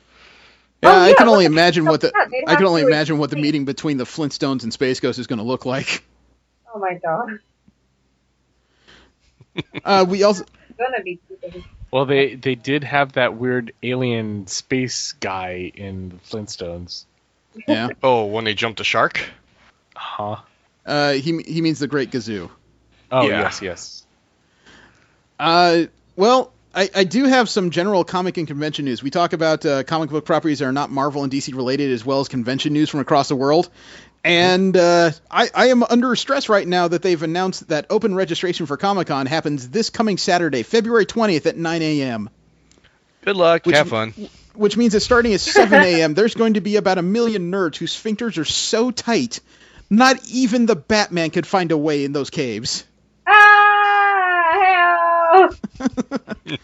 Oh my god. It's a 100% online process. No human beings will be involved. You can't call in and shortcut the line. It is by lottery system, and only lottery system. Oh my god. So there's going to be a lot of people staring at little cursors that look like the eye of Sauron on their computers for a good 2 hours next Saturday. Really? 2 hours? You don't That's think it's how long sell faster than that? It doesn't sell out faster. It genuinely sounds like Comic-Con registration is the actual hell. Oh my god. Pre-registration, the pre-sale for people who went the prior year goes faster because those are people familiar with the process. Now you're going to have a bunch of people who are first-timers who are lucky enough to get in, as well as people who just don't get in frequently who have to go through that process. Not as quick as you think it is. Mm-hmm. So, and remember, in pre-sale, 55,000 badges went in about, 90 minutes. Usually, you have another 55,000 are being sold in the regular sale, except, like I said, those are people not as used to the process, so it just takes more time. And they've already announced the Masquerade entry form and rules for 2016. There is going to be a host of prizes. Get this. These are what are the categories usually in a Masquerade? It's usually construction, judges' favorites, crowd favorites, and a couple others in between, right? Presentation. Yeah, presentation. Yeah. Okay, get this. There are 8 categories you can win prizes and medallions in Comic-Con. 8. Best in Show, Judge's Choice, Best Recreation, Best Original Design, Best Workmanship, most humorous, most beautiful, and best young fan. Oh, that's really cool. Gets better. The Masquerade is happening on Saturday, July 23 in the second biggest venue within the convention center, Ballroom 20. The crowd will be approximately 3,900 individuals with an additional with an additional 2,000 able to watch remotely in the Salus Pavilion and other rooms which act as overflow. Now, I want you to tell me if this is worth it when you enter and try to win a prize. Winners in the above categories, the 8 categories we went through before, they all receive a free 4-day badge to San Diego Comic-Con 2017. Whoa. Wow. That's so cool. You win, you're automatically in next year. I know people that would kill just to get 1 day of that. That's like $300 right there. Yeah, I mean that literally. I have the stab wounds to prove it. Yeah. Well, you do live in LA. Oh, no, get this. You want to know more about that's one prize you get if you win in those categories. You want to know what else they get? Shoot. Okay. Okay, Frank and Son Collectible Show from City of Industry, California. They are offering up a $1,000 cash prize to the audience favorite. DC Comics will present a special DC Direct collectible valued at $300 to the finest entry portraying a DC Comics character or character from their publication or films. Lucasfilm Limited will reward the best Star Wars costumers with items for their licensing archives. The finest Star Wars entries will be selected by a Lucasfilm rep and receive a very special limited edition collectible. The Costume Designers Guild, Local 892, will provide a CDG Masquerade trophy provided by Legacy Effects and a full-year subscription to Costume Designer Magazine. The Most Innovative Costume Award from the David C. Copley Award from the David C. Copley Center for Costume Design will give their favorite entry the award and a $1,000 gift card to Amazon.com, plus a copy of the Copley Center director Deborah Newellman's Landis book, Hollywood Sketchbook, A Century of Costume Illustration, which retails for $75 by itself. And mind you, this is 5 months before the Masquerade even occurs, which means more prizes can be heaped up in the coming months. Yeah, true. I bet more people are going to be thinking seriously about partaking, too. Oh, you should, if you ever get a chance, watch a video that's streamed online called, I think, Comic-Con Episode 5, Episode 4. I think it's Comic-Con Episode 4, A Fan's Hope. It is an actual documentary about Comic-Con and like 6 individuals and 1 group of people going to Comic-Con. You get a good view of the convention, and one of those groups is competing in the Masquerade. Oh, cool. It's only 90 minutes long, but if you've never been to Comic-Con before and you're even curious, you need to watch this because after going for 3 years consecutive and going on my 4th year now, I can say that honestly, from a fan's eye view, this is very accurate. Where can I find it, like streaming? I found it by accident on Hulu, actually. So I would check Netflix, Hulu, and a couple other, and maybe even Amazon Prime. Comic-Con Episode 4, A Fan's Hope. Okay, yeah, I'll look it up. I have Netflix open a tab. Okay. And Comic-Con news is still coming. The 5th wave of guests has been announced, and one of them, Jesse, we have to find this man. No, I will name him last because they will know exactly who I'm talking about. Okay, I'm excited too. I want to know. In the 5th wave of guests, and reminder that guests come in waves of 4, Ramona Farden, the artist and co-creator of Metamorpho, and the artist on Aquaman and Brenda Starr. Lisa Hanawalt, writer and artist on My Dirty Dumb Eyes, production designer and producer of BoJack Horseman. Alex Sinclair, the color artist on JLA, Harley Quinn, and Dark Knight 3, The Master Race. And the name on this list is going to mean something to Steve, Jesse, and I, is a man we have to find and we have to talk to for a few minutes. The writer of Star Trek novels, Sir Apropos of Nothing and the Incredible Hulk, writer Peter David. Elise, you have not been around to hear some of the shows we've done on his comic books, but Peter David writes some of the most emotionally and thought-provoking comic books we have read on this show. It's amazing. It's really cool to know that someone you admire so much is going to be there. Well, he's a novelist. He's an actual writer. He's not just a comic writer. Yeah. That's really awesome. I I wish I could go. I'm still sad about that. Fuck. Oh, there's still a chance. I don't think so financially, no. Not for me. No, we did in 1 year. What? Huh? I think we stumbled across one. Didn't you and I stumble across his booth one time? You kind of sat there and gushed over him. WonderCon. I did that at WonderCon. I didn't go to WonderCon. There was some other one you went to. Might have been Kamikaze, actually. Maybe. And I walked across him with somebody else. I just don't remember who I was with at the time. You guys have been to so many cons, it's all blurring together. I know, it sucks. Yeah, I bet. There's also a special guest going to San Diego Comic-Con, and I'm almost glad V isn't here because I would lose my goddamn eardrums. Oh? Oh, yes. Presenting a panel on Man of War, as well as the Star Trek TV series, as well as the original Star Trek TV series, as well as Star Trek's 50th anniversary, William Shatner. What? Of course. You're not about to lose your ears, but what? He's going to be there on Saturday. I'm so happy. That's great. He's hilarious. Oh, that's not the only thing happening. USA Today has announced they're bringing an art exhibit called Star Trek 50 Artists, 50 Years. It's a special art exhibit they're bringing to the convention. Huh. That's really neat. I feel like Comic-Con definitely has more interesting content than other conventions.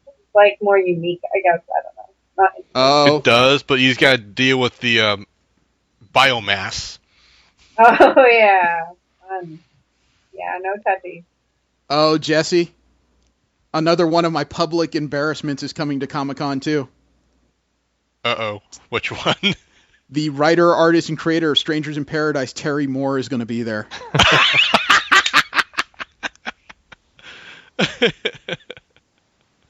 He's coming. There's a little... I wonder if you'll remember. There is... It seems like a lot of them do, and I'm still not sure if that's a good thing or a bad thing. It was said as far as WonderCon, Marvel has announced they're not going to that convention on March 25th to 28th in Los Angeles. They do not appear to have a booth of any sort at WonderCon this year. Well, they didn't go to Comic-Con last year. Well, no, Marvel Entertainment didn't go to Comic-Con. Marvel Comics showed up with that big booth where they had Stan Lee signing stuff again. You know, everyone keeps forgetting that Marvel Studios and Marvel Comics are still two separate entities. However, parking information for WonderCon, it looks like parking is going to work very similar to Comic-Con parking. You can buy a 3-day parking pass for WonderCon for $75 or individual passes for $30 each. That makes me really happy I have my own hotel room, frankly. Dude, $75 for parking over the weekend? I remember seeing that at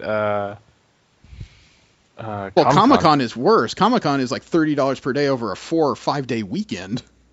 Oh my god, that's crazy. Oh no, unless you're sleeping in your car, that's a lot of money. I am remembering the fiasco one year we went to the Axe where we ended up having to pay $120 for parking. Well, $120 for parking over the course of how long we stay at Axe is actually average. That's pretty good. Unfortunately, I wasn't prepared for that. Yeah, Comic-Con can average like $25 to $30 a day on the low end.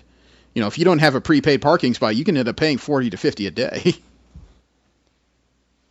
I remember showing up, and one of the places was advertising $75 a day.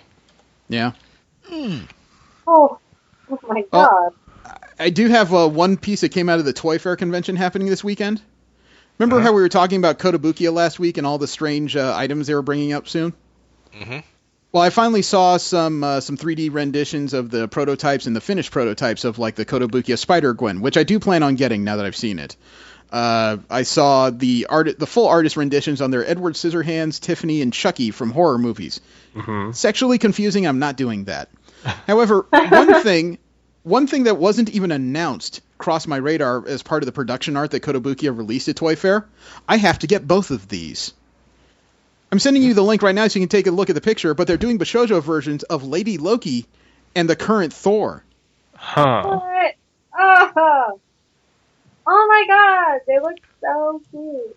I like it. Comics fans have been complaining ever since this was released about how... I'm leaving Julia for these Yeah.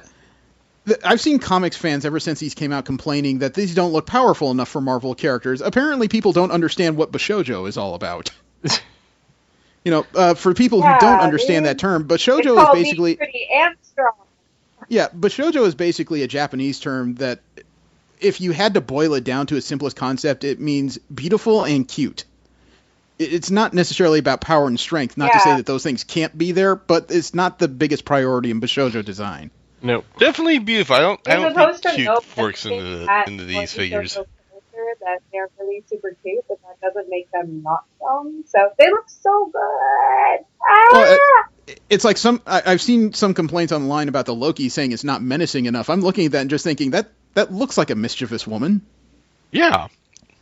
Loki was never menacing. He was menacing in the fact that he could talk circles around you. No, male Loki was menacing. Female Loki was all about deception. After all, Loki managed to take an avatar of Sif's body to make that. Really? Yes. She must be pissed. Oh, she hated it when she came out of her little Asgardian coma thing, which it's a little more complicated than that. But yeah, she was upset. The Lady Thor, though, as far as a figure goes, Bashoujo or not, I think that's a really good rendition of the Jane Foster Thor. Yeah. And I also like the idea that both of these characters, notice how the bases interlock at the bottom? That's sold as two separate pieces that can form together. Huh. I'm looking forward to this release. I collect figures, so I'm happy. Well, these are relatively cheap when it comes to Japanese-inspired figures. These usually run about $60 to $70 retail, and they're a good what did you guys say? About 6 to 8 inches tall. Yeah, about there, yeah. Yeah. So these are relatively cheap, and I was thinking that these were announced just this past week. How much you guys want to bet that at least uncolored prototypes will probably be at Kotobukiya's booth at Comic-Con? Speaking of Jimmy Palmiotti earlier, we talked about how he's leaving Starfire. It turns out he's also in the middle of a Kickstarter campaign for a new comic book called Hype. Jimmy Palmiotti is working with Justin Gray. Hype is going to be a 52-page graphic novel, and the artists are going to be Javier Pina and Alessa Noguera about a superhero that works for the U.S. government but has a catch. He is only awake 1 hour per day. Whoa. Yeah, I saw the Kickstarter for this. Oh, cool. Yeah, okay. His handlers have to book his hour pretty heavily, but when he begins to get a taste of what real life is outside of work, he starts to ask a lot of questions. Hype, the Kickstarter is open till February 29th to raise $26,000. As of February 12th, they had just over $20,000 in the Kickstarter. Right now, they're sitting at $21,808, and they have only 5 days left. As a comic book concept, this sounds really freaking groovy. Yeah. I like the idea that he's... I really like it. I don't know what his power set is, but to be awake for only an hour a day and everyone wants a piece of that time, that's scary. Now, when it comes to conventions, there's a phrase that brings up nostalgia and venom for just about everybody in this room. And that phrase is Anime Expo. We all have our different issues with the convention. We all have good memories and bad memories associated with it. But there is news that came out this week that may change a lot. According to the Japan Times, the Society for Promotion of Japanese Animation, the company that owns the Anime Expo and used to own Anime Kanji until they canceled it, they're planning to move beyond otaku and fan culture and will be integrating film, gaming, technology, music, and other forms of entertainment media. The SPJA is planning on opening a Tokyo office in 2016, and they're going to, at that time, take on a new name and logo. Oh, okay. I can get behind that if they do it well. It leads me to a lot of questions because I don't have the greatest of rapport right now with the SPJA. That's well documented at this point. The thing is, though, once they make this move into other culture, yes, that opens the doors of Anime Expo to finally get some different styles of guests. I think that anime, while a decent entertainment form, is very restrictive when it comes to conventions because you have this very narrow focus of your convention. the question I have, though, is once they open the doors and get music guests, gaming guests, tech guests, other form of entertainment, is it really an anime expo anymore? No. Well, I assume that's... Well, they said that they're going to change, the logos and company names. But I assume that they would probably also change the convention name as well. Well, I mean, I know that people have said the same thing about Comic-Con, but Comic-Con to me kind of escaped through a loophole when they started considering themselves the convention of the popular arts, not just comic books. And comic book conventions have always had kind of a hybridization with genre, depending on the size of the convention. Anime doesn't share that kind of... it doesn't have any other forms of entertainment it pairs with very well at conventions. So I'm really curious to see how this develops. I've heard people claim... I've heard people claim it's going to be the death of the Anime Expo and maybe anime conventions in general. I mean, if the biggest one has to go this direction, there's no way the smaller ones are going to survive. I'm not going to say that. It might be the death of the Anime Expo, but not anime conventions. Considering where anime conventions have gone lately with the fandom, though, there needs to be some kind of shift, because I'm tired of them as they are. Same. I won't be attending again unless I'm helping you with ALA, honestly. Yeah. I'm over it. Can't say I blame you. And there was one more recent story about conventions when it came to the MCM Expo in London. The copyright licensors of the series Tokyo Ghoul and Attack on Titan toured the dealers hall of the MCM Expo, seeking specifically companies that were running bootleg copies of their series. Okay. Oh, wow. Apparently, after a trio of minions carted away the swag, and after the sweep was over, several dealers were shown the door with a full approval of the MCM management. Wow. The enforcers ran out of bin bags. Oh, the enforcers ran out of bin bags to take these people and their fake swag out the door. Damn. Oh. That's crazy. I wouldn't have thought it would, extend that far. Just in terms of how much they confiscated and how many people got sent the fuck home. Well, each article is one crime. Each DVD is a single crime. So if they ran out of bins, holy crap. Yeah, and even today, fake merchandise is kind of a problem when it comes to anime collectibles. They're more rampant than you think you are. Unless you're looking for something specific, you may not even notice what you pick up. No, that's totally true. I've had that happen to me. I've had it happen to friends. It's pretty common. Wow. I wouldn't have thought that they'd actually come and deal with it. I'm really happy that...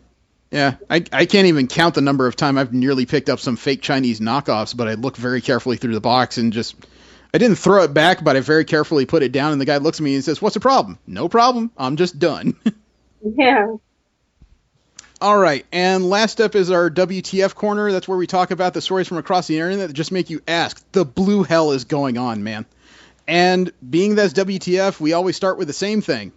Videos.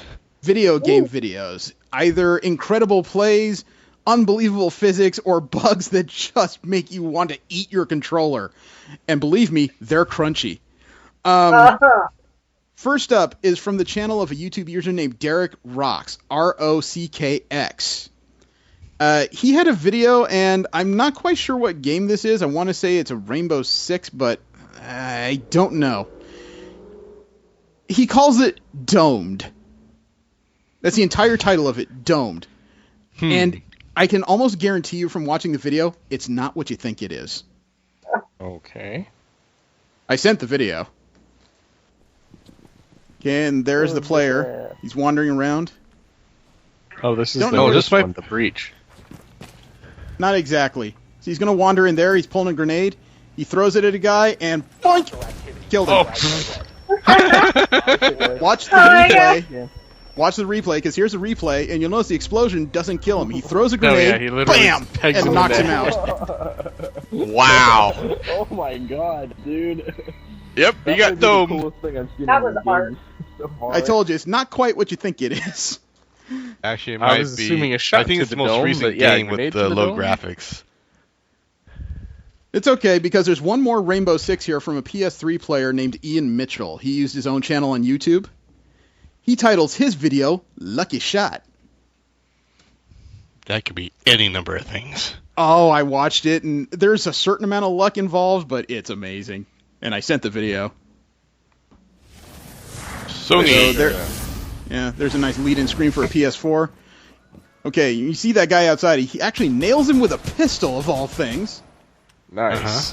Which is amazing in and of itself, but that's not the lucky shot. You see there, it says there's one guy left.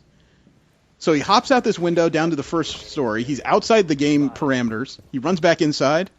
And all of a sudden he's just, I need to get through here, and oops, killed him. Shot him through the wall without knowing where he was. And here's the replay, just boom! Oh, that was him. Complete with nice teabag. job. Very good. It doesn't get much better than that. No. But I have one here from a game we don't hear a lot of. You guys remember The Crew? They actually previewed it at last year's Comic-Con. It's a driving game. Mm-hmm. No. Okay, I actually got a key ring from them, of all things. But there's one here about The Crew from the channel of user Super Hyper Mario, all one word. No, it's not me. He titles the video, "Good Work, Zoe." I sent the video. Okay, so you're between missions here, and you see what's left of that Volkswagen with the 4x4. Mm-hmm. Now watch the loading screen for the next mission. It gets a little creepy from here. There he's racing down a irrigation river, jumps the curve, rolls the car, but we're not done yet. Riding on the roof, baby. Just rolling down the street. Oh, okay, we're back. What the hell? Making my way downtown. Okay. Whoa, okay. The world's best getaway driver, Rachel Gray, in The Crew. That was killer. Someone maintain control while tumbling. Yeah, Magneto's drunk. You are not going to believe the next video here because I don't even know what game it is. It is a racing game. I don't have any other information on it, but this came from YouTube user Zach M, Z-A-C-K-M. He titles this video, "I Must Go, My Planet Needs Me." Okay. Give me that. Oh my goodness, it blew my mind. I sent the video. Okay, and there he is. He drives in the rail and he flips it several times. Wait, it gets better. He's backing up and launched into the sky towards the moon, and he's still going. Oh, honey. Still going. Honey. Still going. Reload last checkpoint. Hey, still going. Falling through the ocean, apparently. Still falling. Good looking. Thanks Still for all the falling. fish. Wow. I am pretty certain that Aquaman has a new car. Does he really need it? Well, he flooded the last one.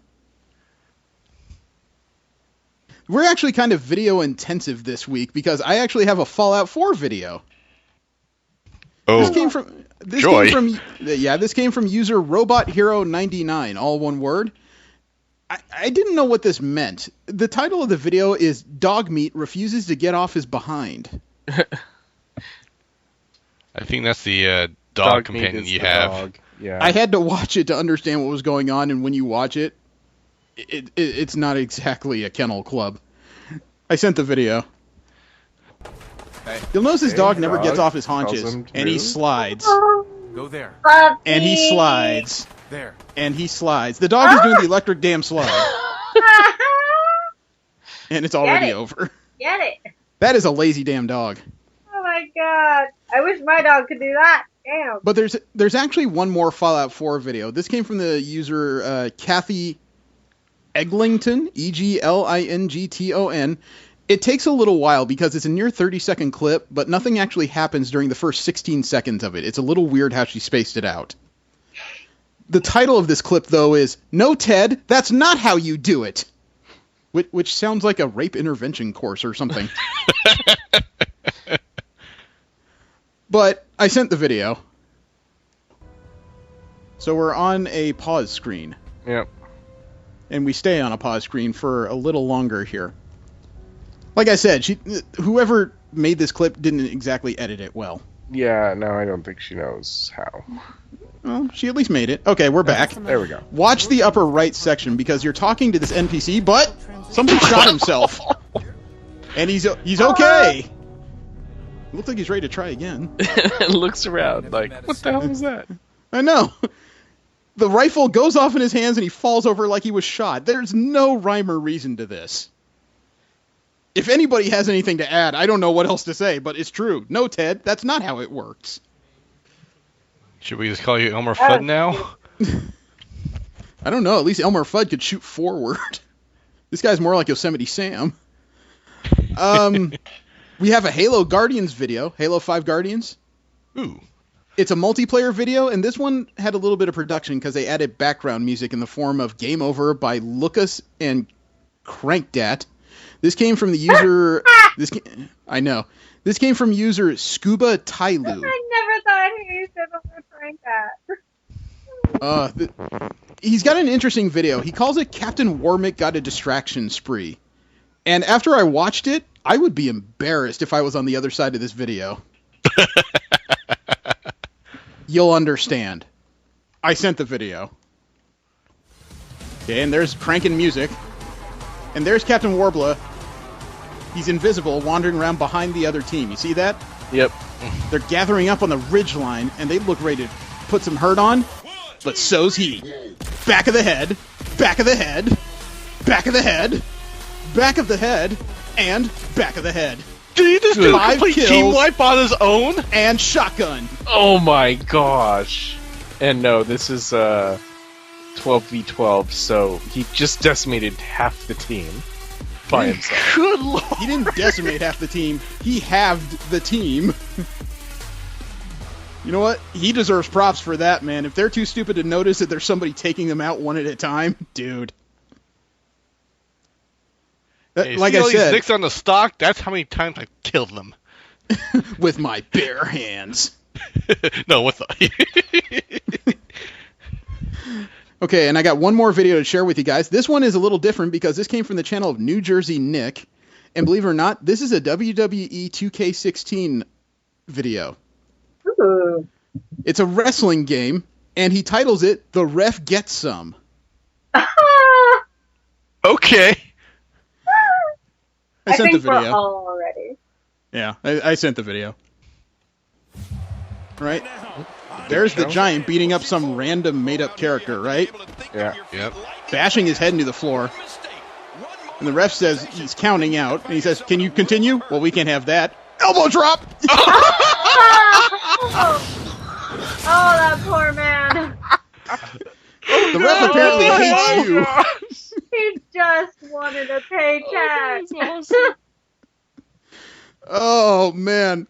I'd have to make a new character after that because I'd want to kick that ref's ass for about half an hour.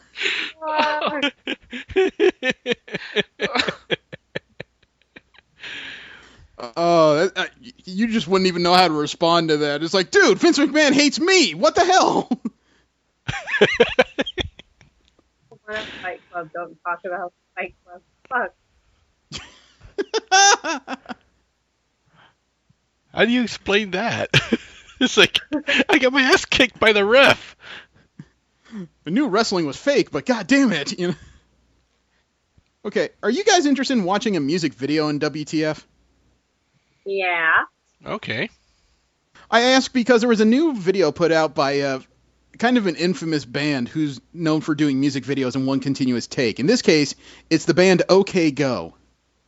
Yeah. Okay. They put out a new music video this week on the Vomit Comet. The Vomit Comet is the plane that is used to test astronauts in zero G. Mm-hmm. And they took an entire shot on this plane, complete with extras, objects, and all this stuff while doing some zero gravity tricks. Oh my god. Interesting. That's so cool.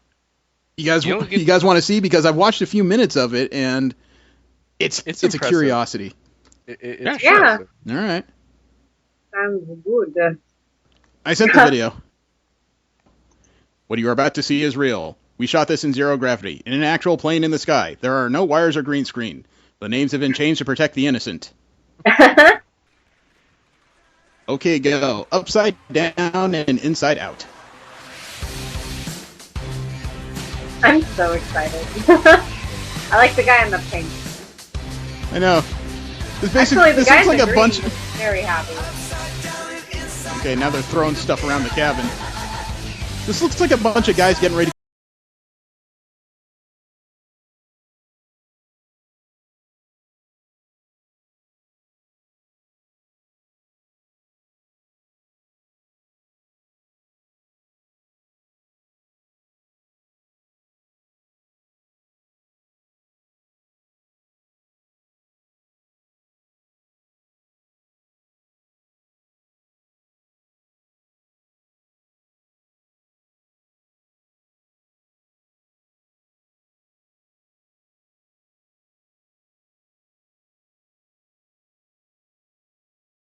Stewardesses is a nice touch.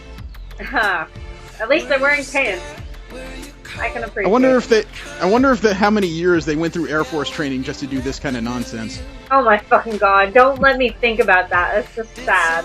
No, well, I mean, you can actually spend money to do this commercially. I know, but it's just as well versed as they seem to be in that plane. This seems to be a pair of ladies who work their way up to lieutenant or captain, and here they are pretending.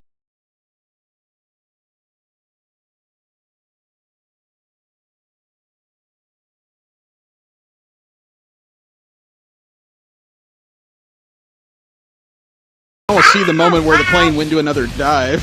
Yep. Well, it always has to come back up. There's balls all over the plane.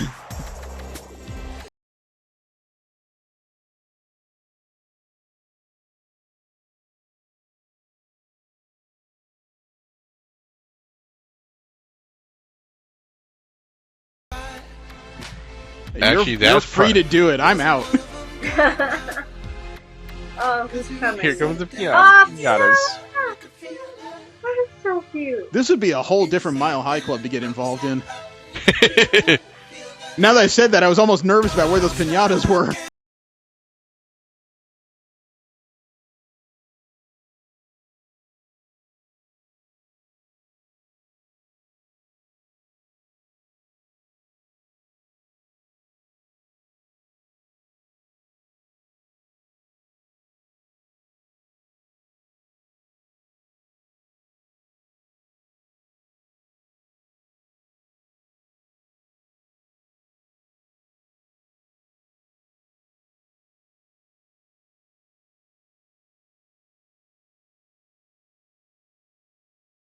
The white paint looks so wrong. Vomit would probably be easier than all this crap. It looks like water-based paint, but still, that's kind of awesome. Yeah. That was great. A million thanks to S7 Airlines for making this possible. We owe you an airliner. Collegehumor.com at 12 cringeworthy Facebook posts that might make you fear for humanity. Okay. I'll take that there. Okay. Somebody named Matt G decided to post up a picture of somebody who was showing off their chest and abs. You know, it's just a shot of their chest and abs for Facebook. Uh-huh. And underneath it is the post that says, quote, "If only I weren't your grandmother and also about 50 years younger, I would like to know you better. LOL, LOL." All joking aside, you look great. Love, Grandma. Unquote. Oh my god. Wow. It's always so weird when someone, like, in your family especially is like, if I weren't your uncle or if I weren't your brother, like, well, please stop. You know, if this were in California and we were in Alabama, I'd totally be all over you, sis. No conversation between them should ever start off like that. One day, ever. One day I was legitimately talking to my brother and he said, if I weren't your brother, I just remember freezing and turning to him like, you want to rethink that, dude? Like, don't finish that. The same mom. Please stop. If I weren't your brother, I'd be all over you. Yeah, if you weren't my brother, I wouldn't have my thumbs in your eyes.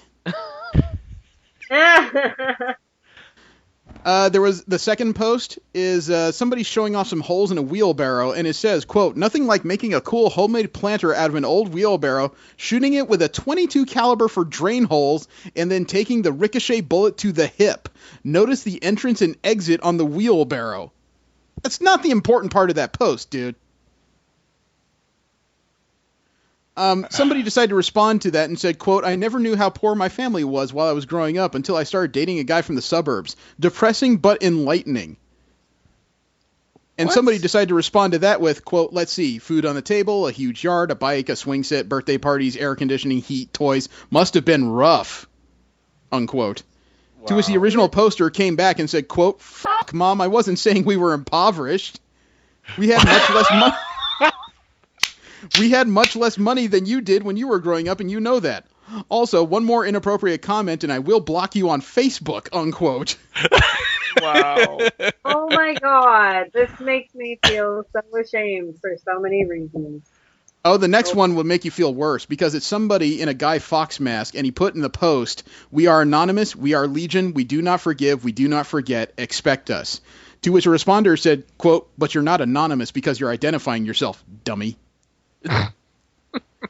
The poster said, it's the name of a hacktivist group.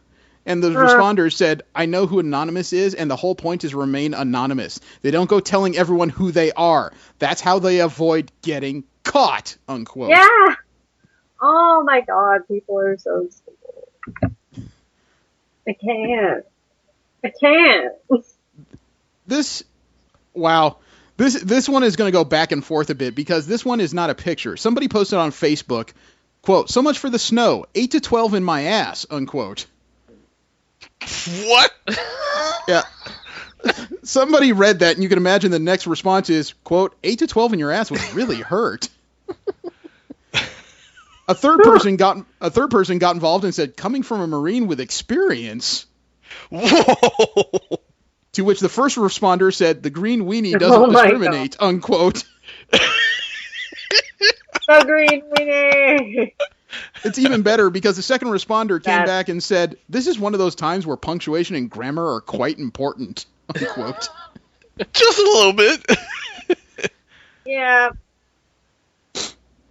This one I don't quite get because there's a picture here that's a little odd. I don't quite know how to put it. I'm going to send you guys the picture because it's hard for me to describe. It looks like a person working in a ditch. Maybe it's a sewage spill that he's trying to clean up, or a septic tank overflow. And it's a meme that has the text that says, you want $15 per hour at McDonald's. I wake up with a dick harder than your job. Okay. It's okay because the responder to the post said, quote, very disrespectful, especially when you couldn't even keep a job at McDonald's, unquote. It's okay because the person that put up the post decided to respond to this person and said, quote, okay, Mom, you didn't have to go that far with it, just a post, unquote.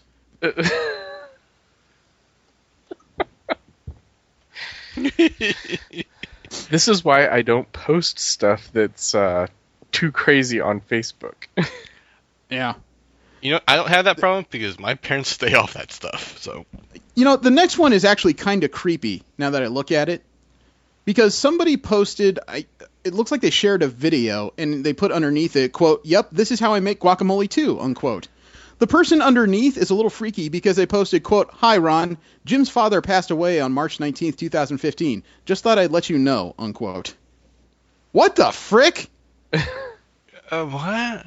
Somebody too lazy to go into their friends list and let them know in a private conversation. No, they have to tag that onto the bottom of something else. It's totally bizarre. The next one is an utter fail of basic math. Oh, like me? I'm bad at math. I'm excited. This one is really bad. Somebody posted text. They put up a post on Facebook that said, quote, I don't get it. If the lottery in America is $900 million and 300 million people live there, why don't they just give everybody $3 million, unquote? Oh, God. Yeah, obviously the math, 900 million divided by 300 million is 3. Yeah. Right? Everybody would get $3. Yeah. It's okay because somebody decided to call... God. Somebody called out this person and said, quote, did you ever go to math class, unquote? Oh my God. Like, I'm bad at math, but I'm not that bad. Let me just hold on. No. The next person said, quote, what? You can only give everyone $3, not $3 million, LOL, unquote. The original poster came back and said, quote, no, there's 300 million people and $900 million. That's 3 times as many million as there is people. That's $3 million each. What the fuck? No, it's I not. want to. That's not how percentages work, man. You're not doing it right. You're not mathing correctly. Sorry. The thing is, I want to know who the last poster is, because right after that, someone else posted, quote, this is why you didn't get into university, unquote. I mean, that's mean, but this person is really dumb, so I feel bad either way. That just takes me back to the one that somebody posted up there for the Back to the Future thing, because it was the anniversary. Oh god, yeah. That thing. And this chick goes, wow, I wonder if the people back in the 1950s were also thinking about, and somebody responded, of course, saying, no, they couldn't, because the movie hadn't been made yet. And yeah, it just went from there. Oh god. I may have something better for you, actually. Somebody posted a couple Bernie Sanders articles, and underneath it, somebody put a response that said, quote, it's really just too bad that he's pro-vaccination, unquote. And so somebody asked them, quote, as opposed to what other candidate from either party, unquote. Somebody just said it's too bad he's pro-vaccination. The original poster responded with, quote, my comment was pretty self-evident. It's too bad he's opposed to vaccinations. End of story, unquote. That was some bizarre mental gymnastics there. What the hell? No. I don't know. Pro-vaccination and opposed to vaccinations are two very different things. Yeah. I have my own feelings on vaccination. I think they're healthy and good in most cases. So when I hear people just like paranoid as hell about vaccinations, especially babies and children, like, oh my god, yeah, why do we have longer lifespans now than we did in the fucking 40s? Please stop. Well, we got 3 more here. We got a young lady who posted, quote, nothing like getting in your car, turning on the radio, and hearing your ex-boyfriend's name for being on the run for negligent homicide and second-degree assault. I date real winners, unquote. Oh, that'd be I'm sorry? It's okay. Somebody responded to that, quote, hey, at least I wasn't your worst boyfriend, unquote. Oh. To which the original poster came back and said, quote, sorry, hun, I still think you were, unquote. Ooh. Ouch. Woof. Oh. I want you to follow this next one, because there's an original poster and only one responded, but it goes back and forth a couple times, okay?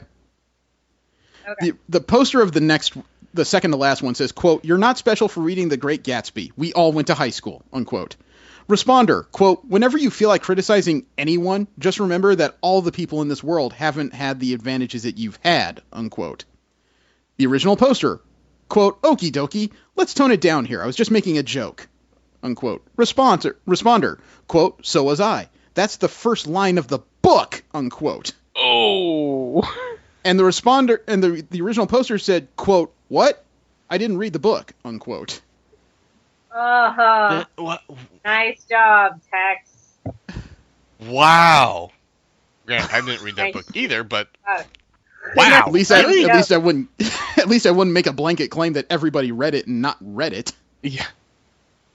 And the last of these posts on College Humor, the poster said, quote, just came back from the doctors. I have a prolapsed disc in my back and can't dance or do anything for a very long time, unquote.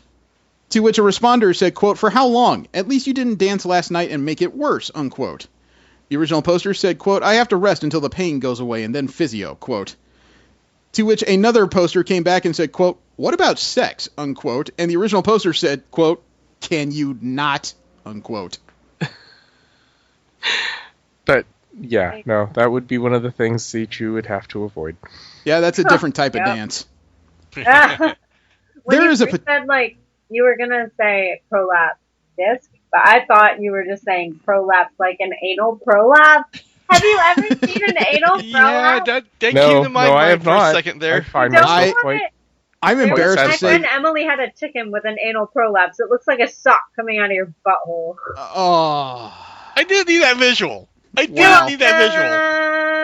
You're welcome. I'll show myself out. I am so glad all my socks are black. Are you sure? Yes. Very positive. There was a change. There was a petition on whitehouse.gov. I am frankly glad was recently closed. Okay. There is a closed petition. I don't know if that means it's been submitted, because once a petition reaches 25,000 people, it requires to be responded to. And the signatures end at 197. Thank goodness. This petition was to change the national anthem of the United States. Okay. Why? Is it because it mentions God? No, not in the least. Actually, this national anthem would have no lyrics whatsoever. This national anthem would have to do with pop culture. This national anthem would have to do with a pop culture character of the United States. The petition that was submitted to the White House by some individual who should never be mentioned in mixed company again was to change the national anthem of the United States to the theme of Guile from Street Fighter. Oh my god, that would have been awesome!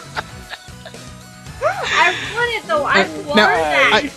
I had my numbers wrong. It requires 100,000 signatures to get submitted, but I'm pretty glad this did not get sent through. Because as interesting as it was to read the White House's response to "You must build a Death Star," I really don't want to see what they tried to respond to of, "You want us to change the national anthem to a fictional fighting character?" No, I want that. We are sending the Secret Service to your house. You know, oh, freaking bizarre. Why couldn't it go through? That would have been hilarious. We are sending you a white coat with the sleeves into the pockets, you know.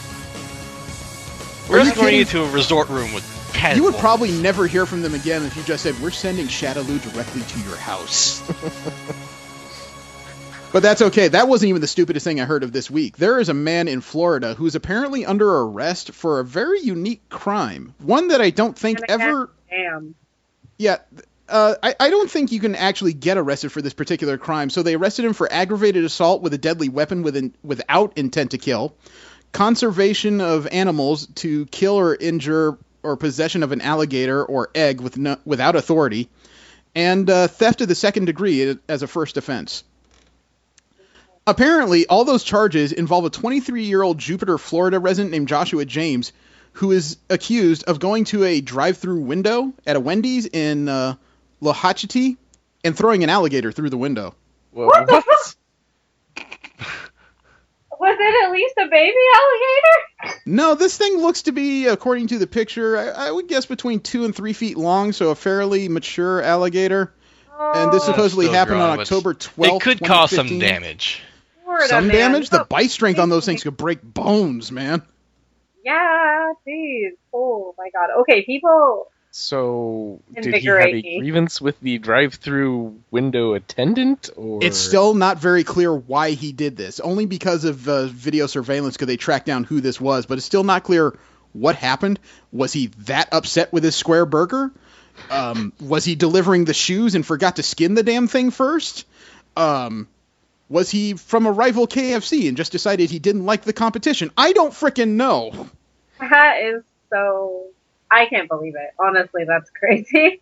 Out of all the plans to mess with a restaurant, tossing an alligator through is not my first choice. And he didn't even walk in the door. He chose to go through the drive-thru with that tiny little window where they hand you your food. Oh my god.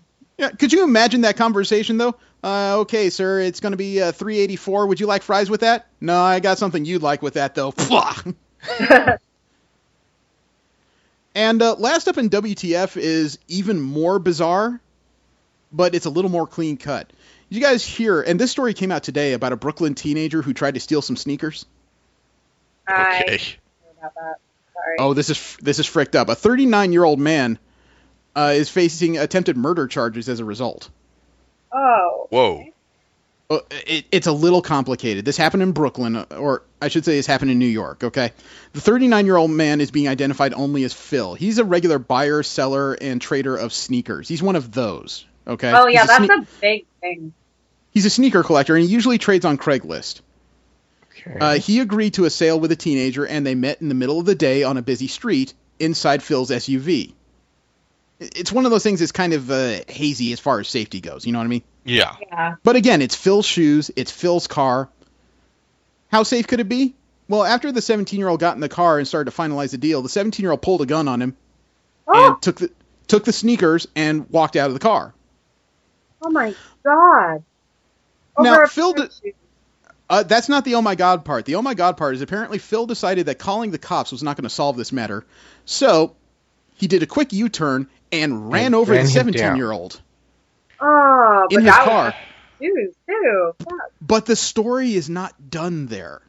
Really? After being run over, the 17-year-old's arm was severed in the collision, but because of adrenaline, the 17-year-old got up and ran off. This guy apparently got on the subway, got to his house, and collapsed outside his home. The 17-year-old is now in stable condition, and doctors say they can reattach his arm, but Phil, the 39-year-old, is up on murder charges. And it's one of those unfortunate things where, yes, he got robbed, but he really took it way too far when we decided to run this guy down over a pair of sneaks, man. Well, okay, one of them, you have to look at it this way. One of them pulled a gun over a pair of shoes. One of them hit someone with their car over a pair of shoes.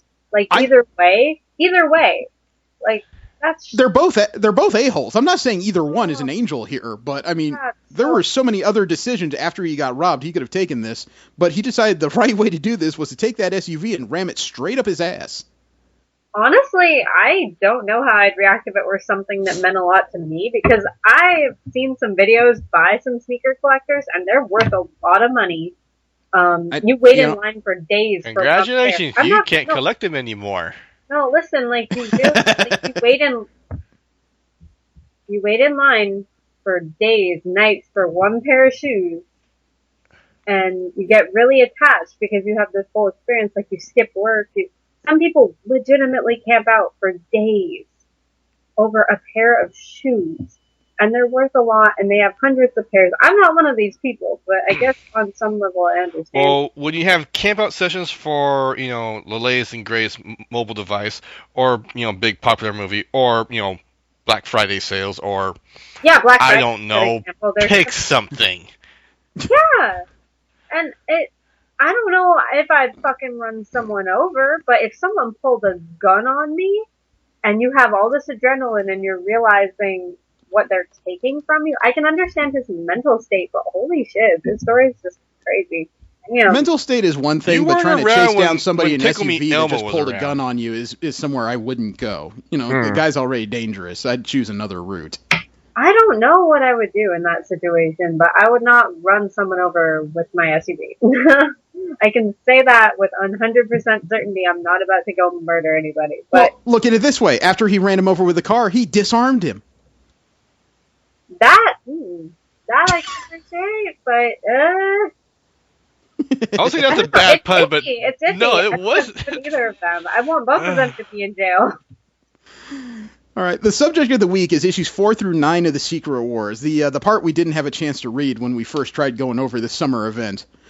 To catch up, the Secret Wars was a strange idea where they annihilated the entirety of the Marvel Universe in one fell swoop in the first issue, and then began telling the story of Battleworld, which was the combined world that was leftover pieces of different universes meshed together by the now cosmically powered god Dr. Doom. Or is it Dr. God Doom, or is it God Doom? I don't frickin' care. God Doom. He was hyper-powered, and he was the all-seeing, omnipotent leader of all. Oh, God, man. It was a little freaky. And by the end of the third issue, the last thing we saw was Thanos and his group of reprobates from different universes, including the Ultimate Reed Richards, Maximus the Mad from the Inhumans, the Black Swan, who had been invading different universes, and a couple other characters. I think there was a Terrax involved. Yes, Terrax. Yeah. They were being surrounded by the police of Battleworld, which happened to be different versions of Thor. And when issue 4 picks up, you know, I gotta admit, when Secret Wars started to pick up from there, after the 4th issue, it kind of meandered a little. Yeah. I got the feeling there's a lot of story being told off panel. You caught up very quickly. Oh, yeah, definitely. But there were sudden gaps where you just said, okay, I guess we're here now, and okay, I guess we're here now. It got to be a little jarring. Yeah, I kind of felt like that I'm missing something here because we're seeing what happened to these guys, haven't seen what happened to these guys. It's like, what the hell happened? I'm pretty sure it happened in their individual books during the event, so... I'm sure, though, Doctor Strange was asking the same question when he's one of the few people that remembers the universe before Battleworld, and he has to notice that there's now about 8 heroes who remember the prior universe. Lady Thor, Star-Lord, Captain Marvel, Spider-Man, Ultimate Spider-Man, Reed Richards, and Cyclops the Phoenix. There's no other way to say that other than scary. But then they get confronted by Doom in Doctor Strange's mini sanctum there. And boy, did Doom put on a show.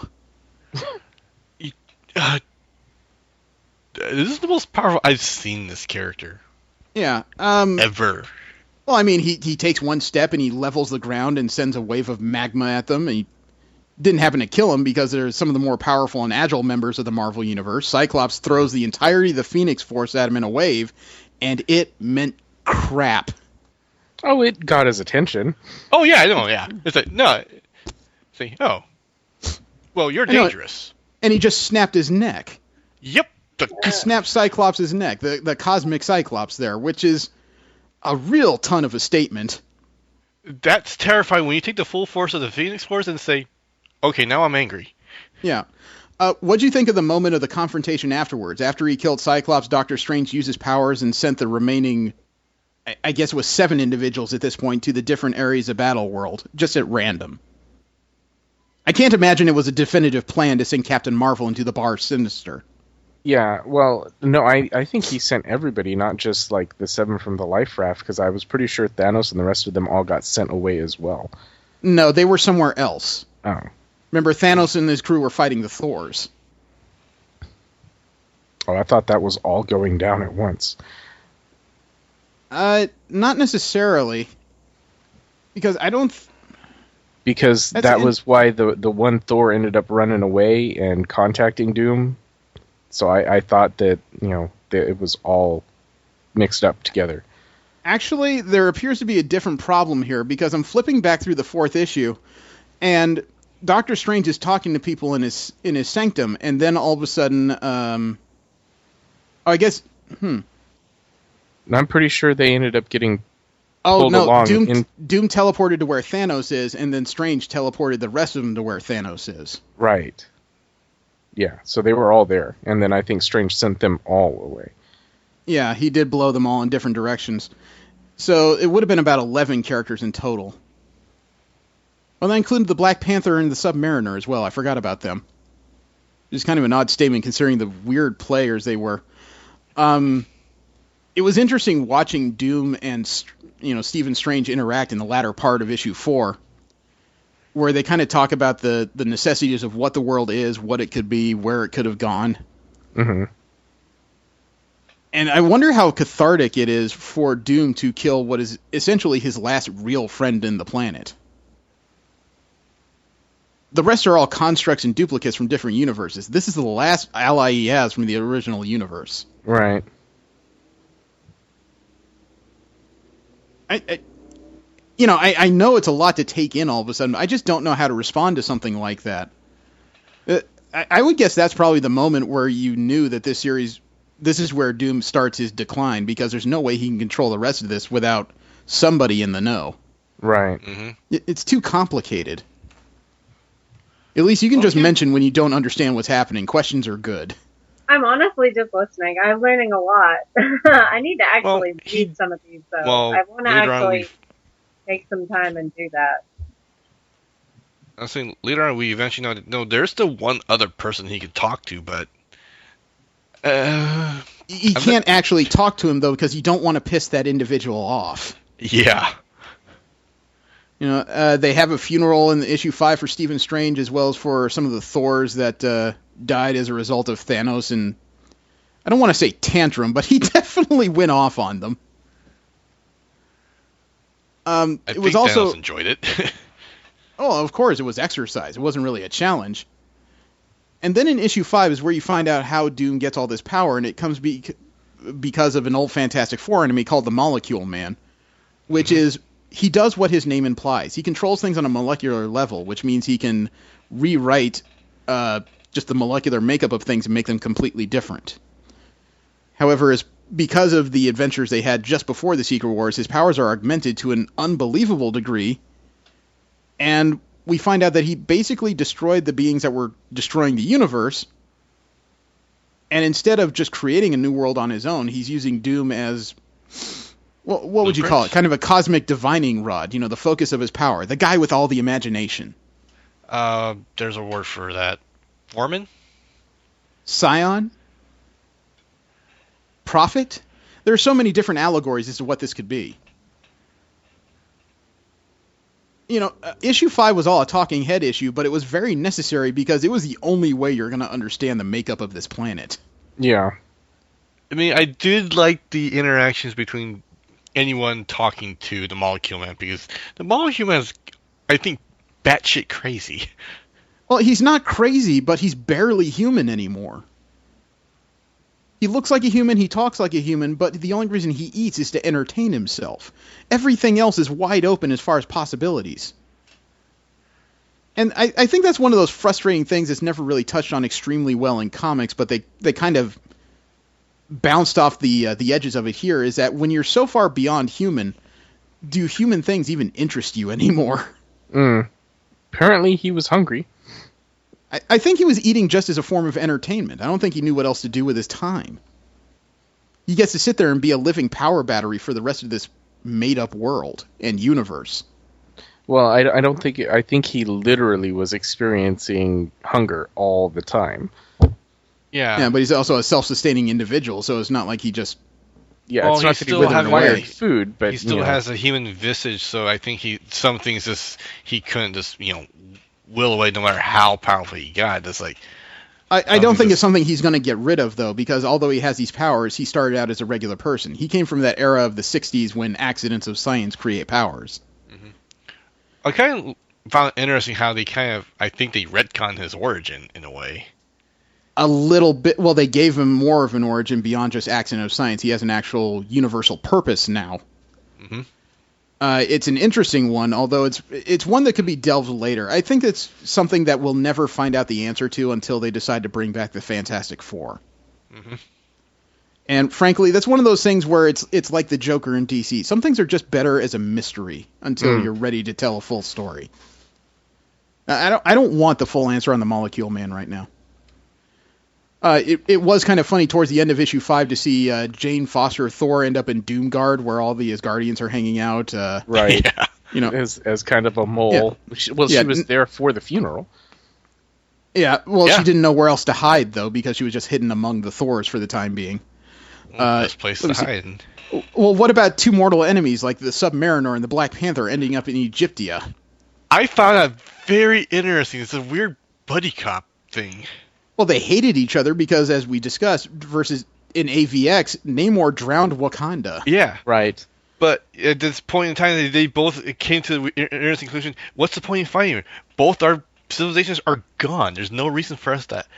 Well, that's the reason why they did fight, so they could restore their civilizations and then renew their blood feud. Nothing was forgiven. No, but they came to a mutual understanding, like, there's no point in fighting right now, because if we don't do anything, there's going to be nothing left. You see, the Black Swan ended up at Doomstadt, the capital city. Although the scariest... I don't really know her backstory, so it seemed kind of weird that she just all She's of a sudden... She's a product of the whole multiverse, I think. She's not a product of the multiverse. She's one of a number of Black Swans created by the Beyonders when they were culling the universes. Think of the Black Swans as the first step, the Scouts. So she was there just to follow the beings of power, which at this point is just Doom, who has the power of the Beyonders. Gotcha. But the worst one was Thanos, who ended up at the Shield Wall. Oh, yes. And then you find out what it's made of. Yeah, the Shield Wall was holding back the three worst zones of Battle World. The Annihilation Wave, where Annihilus and his bugs were running rampant. The zombies, the zombie avatars of all the different universes. What was the third one? Ultrons? Ultrons. Yes, the Ultrons, the Age of Ultron, where it was nothing but cybernetic versions of the Marvel heroes taken over by Ultron. I mean, it's a nightmare beyond that wall. I'll be honest, when I realized it was a thing as there is, I wonder if there's some reference to Michael Chiklis playing the Thing in Fantastic Four movies. and him doing that one TV show, The Shield. I just can't help but make that connection. No, it was just it was a combination of a couple different Marvel references. Obviously, the S.H.I.E.L.D. organization, and then just the fact that Ben Grimm was built into it as a form of just kind of taking him off the board for a bit. Mm-hmm. Although I was surprised to find out how large he had turned. Oh, God. The sixth issue, the meeting between the Reed Richards, was a little disturbing. The Ultimate and the regular versions. Mm-hmm. And how accepting they seem to be of each other. I know, but it's also that weird dichotomy where both of them kind of look at the other and say, so this is what I turned out like if I were an asshole. Because they both had the same opinion of each other, they're just on different ends of the spectrum. Right. Mm-hmm. And then Valeria Richards is actually getting suspicious that things are not all as they seem in Battle World. And the middle of this issue is where Spider-Man and Ultimate Spider-Man find where the Molecule Man is hidden in Battle World and offer him a cheeseburger from a pocket. That's 3 weeks been old. aged for 3 weeks. Yeah. Gross. But he hadn't eaten anything, so he just really wanted that burger. One of those moments that seems kind of inconsequential probably to a lot of people, but meant a lot to me, was when Doom was holding council with 4 of the Barons, 4 of the people running different parts of Battle World.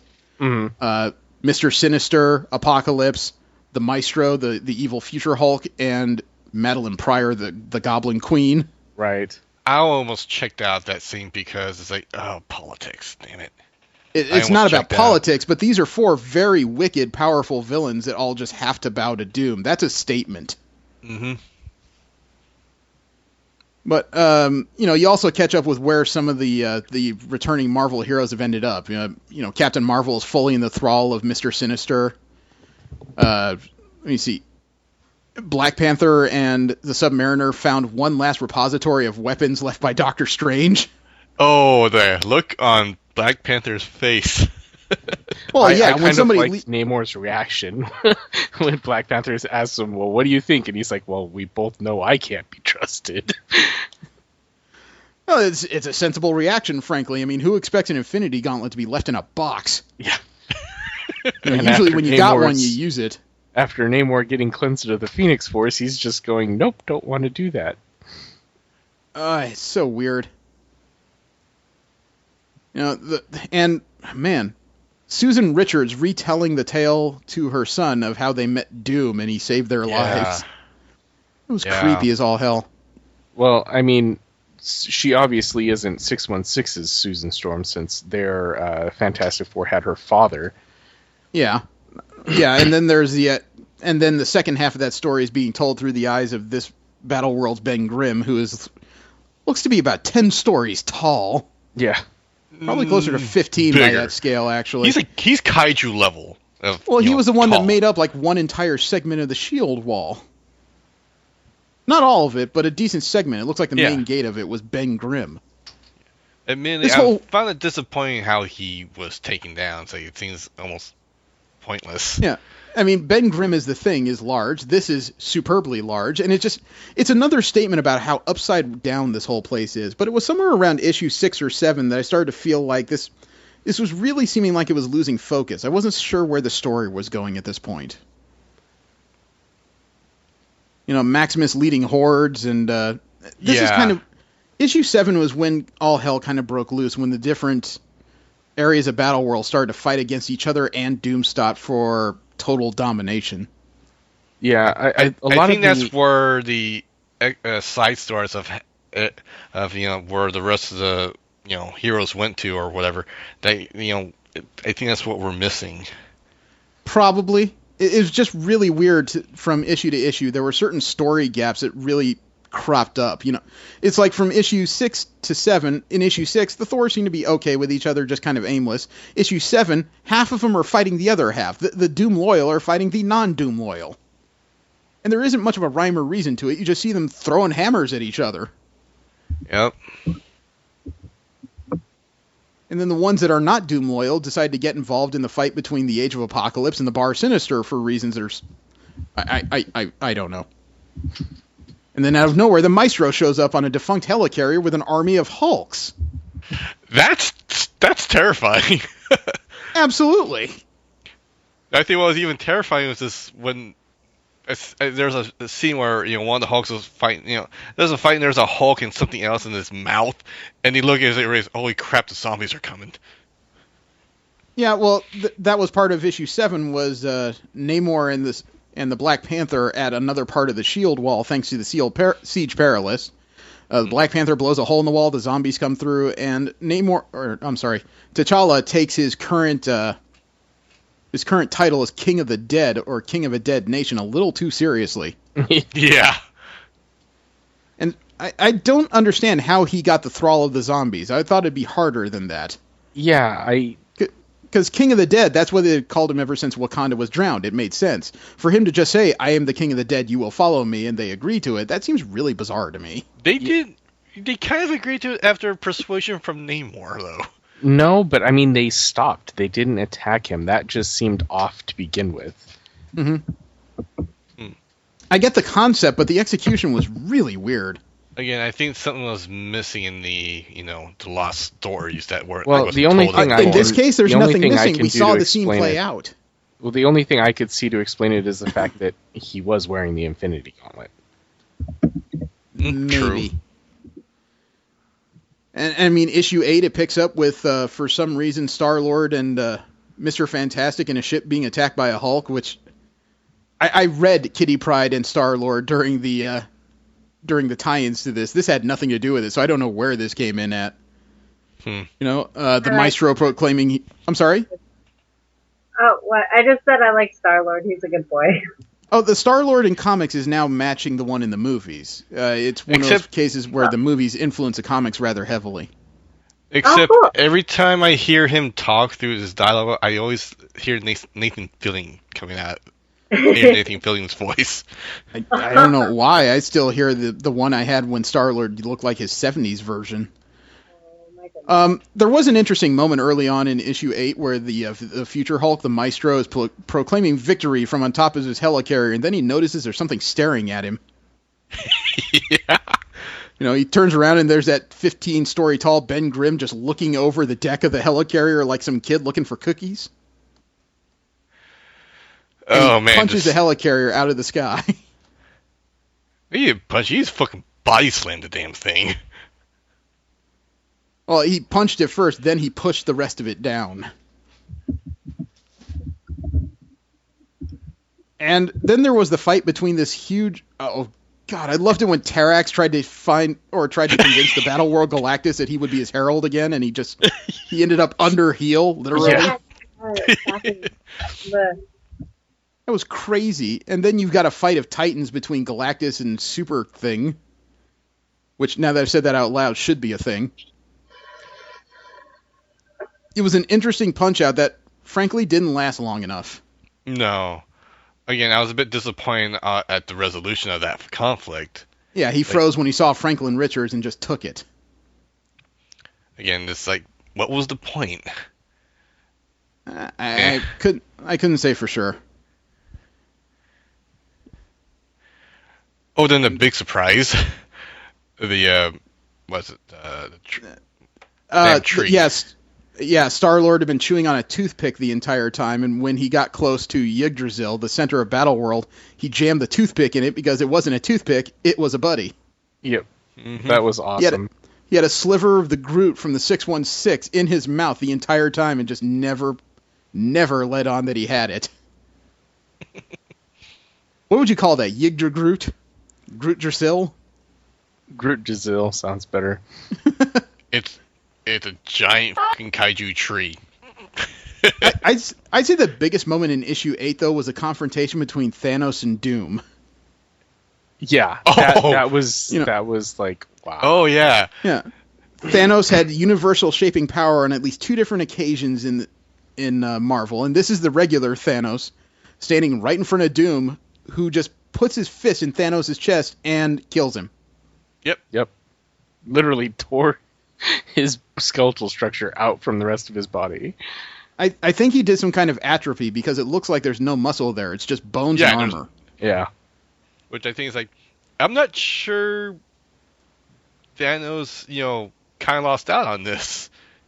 No, that's probably exactly what he wanted, except I don't know if death actually exists in this universe. Everything is upside down here. And then that last page, when the Siege Perilous opens up, zombies come pouring out, and then there's a Black Panther with the Infinity Gauntlet, and Namor, looking like Namor. Oh, T'Challa just calling out Doom. It's like, hey, you're done.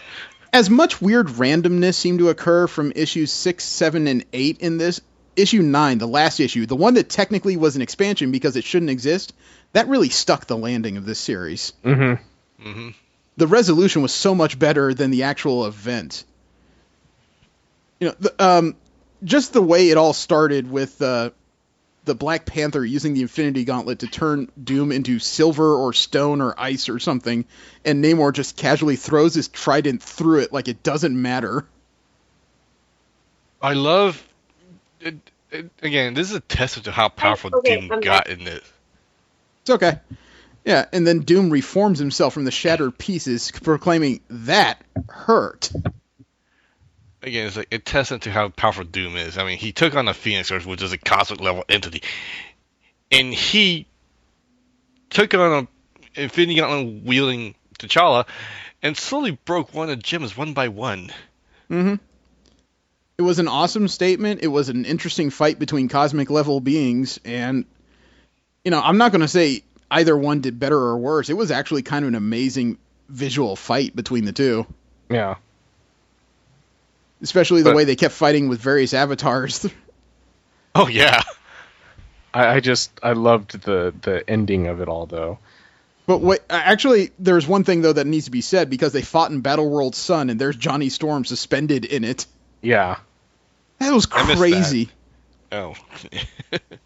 Yeah. Oh, God. When the Ultimate Reed Richards tried to devolve the regular one. Oh, yes. And then turned into pizza. I don't know about pizza, but he was sliced like a 40s cartoon star. Just because the Molecule Man was Molecule born. Man's literal quote there was, about pizza. So what we saw, their visual didn't look like pizza. Yeah, it looks more like steaks. Yep. And then he just knew that Doom was coming, and he was right. Doom fractured the Infinity Gauntlet. He was beating up T'Challa, and then he realized this whole massive war was one big distraction. What is that sound? That's Elise sitting down. Okay. So the whole thing doesn't come down to one gigantic device or one master stroke. It comes down to really a battle of strength between Mr. Fantastic and Dr. Doom. And I don't know how long it's been since that's been the case for either of these characters. I know nothing about Dr. Doom, but I've heard he's cool. Alyssa likes Dr. Doom. Dr. Doom's a long story. He's a techno sorcerer. Okay, so he is a brilliant scientist, but on top of it all, he's taught himself classical magics, and he uses the combination of the two to frightening effect. Mm-hmm. That's the short version. The long version involves like wild things like him sacrificing his mother and making leather armor out of the skin of a former love of his and all this other stuff. That's the complicated stuff. Up to including time traveling back to like the Stone Age and return to the present the old-fashioned way. Yeah. Or taking Mr. Fantastic's daughter and reinserting her into Susan Storm's uterus to be born again. Oh my God, does it get weird.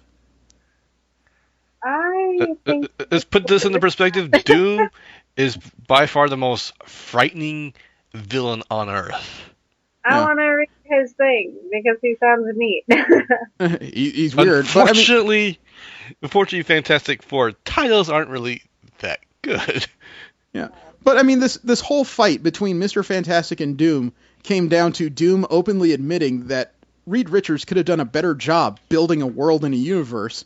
And as soon as he admitted it, the Molecule Man just says, "Okay, if you both agree." Yeah, exactly. I loved that.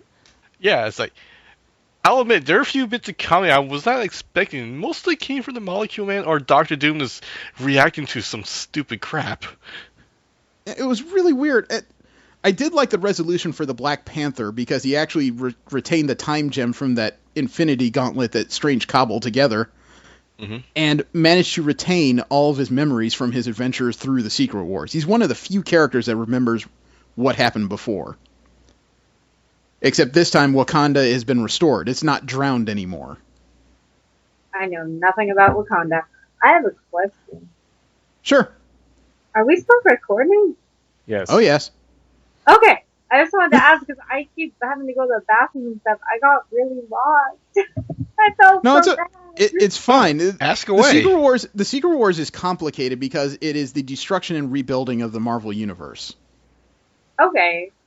You know, it's one of those cases. A few things, but it didn't retcon much at all. Actually, it put a couple things back pre AVX, but that's about as far as it goes. The only real addition to the Marvel Universe at the end was that Miles Morales exists in it.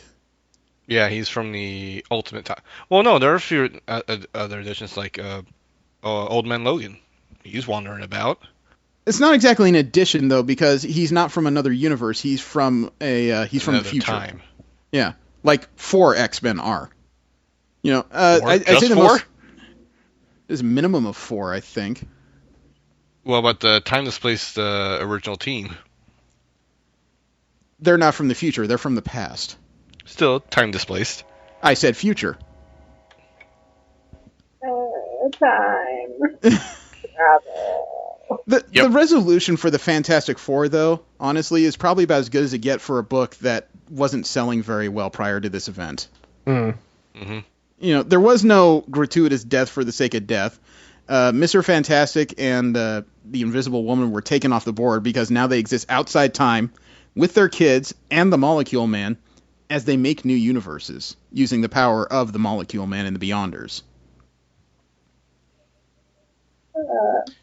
I think it was a good resolution. Yeah. I think so.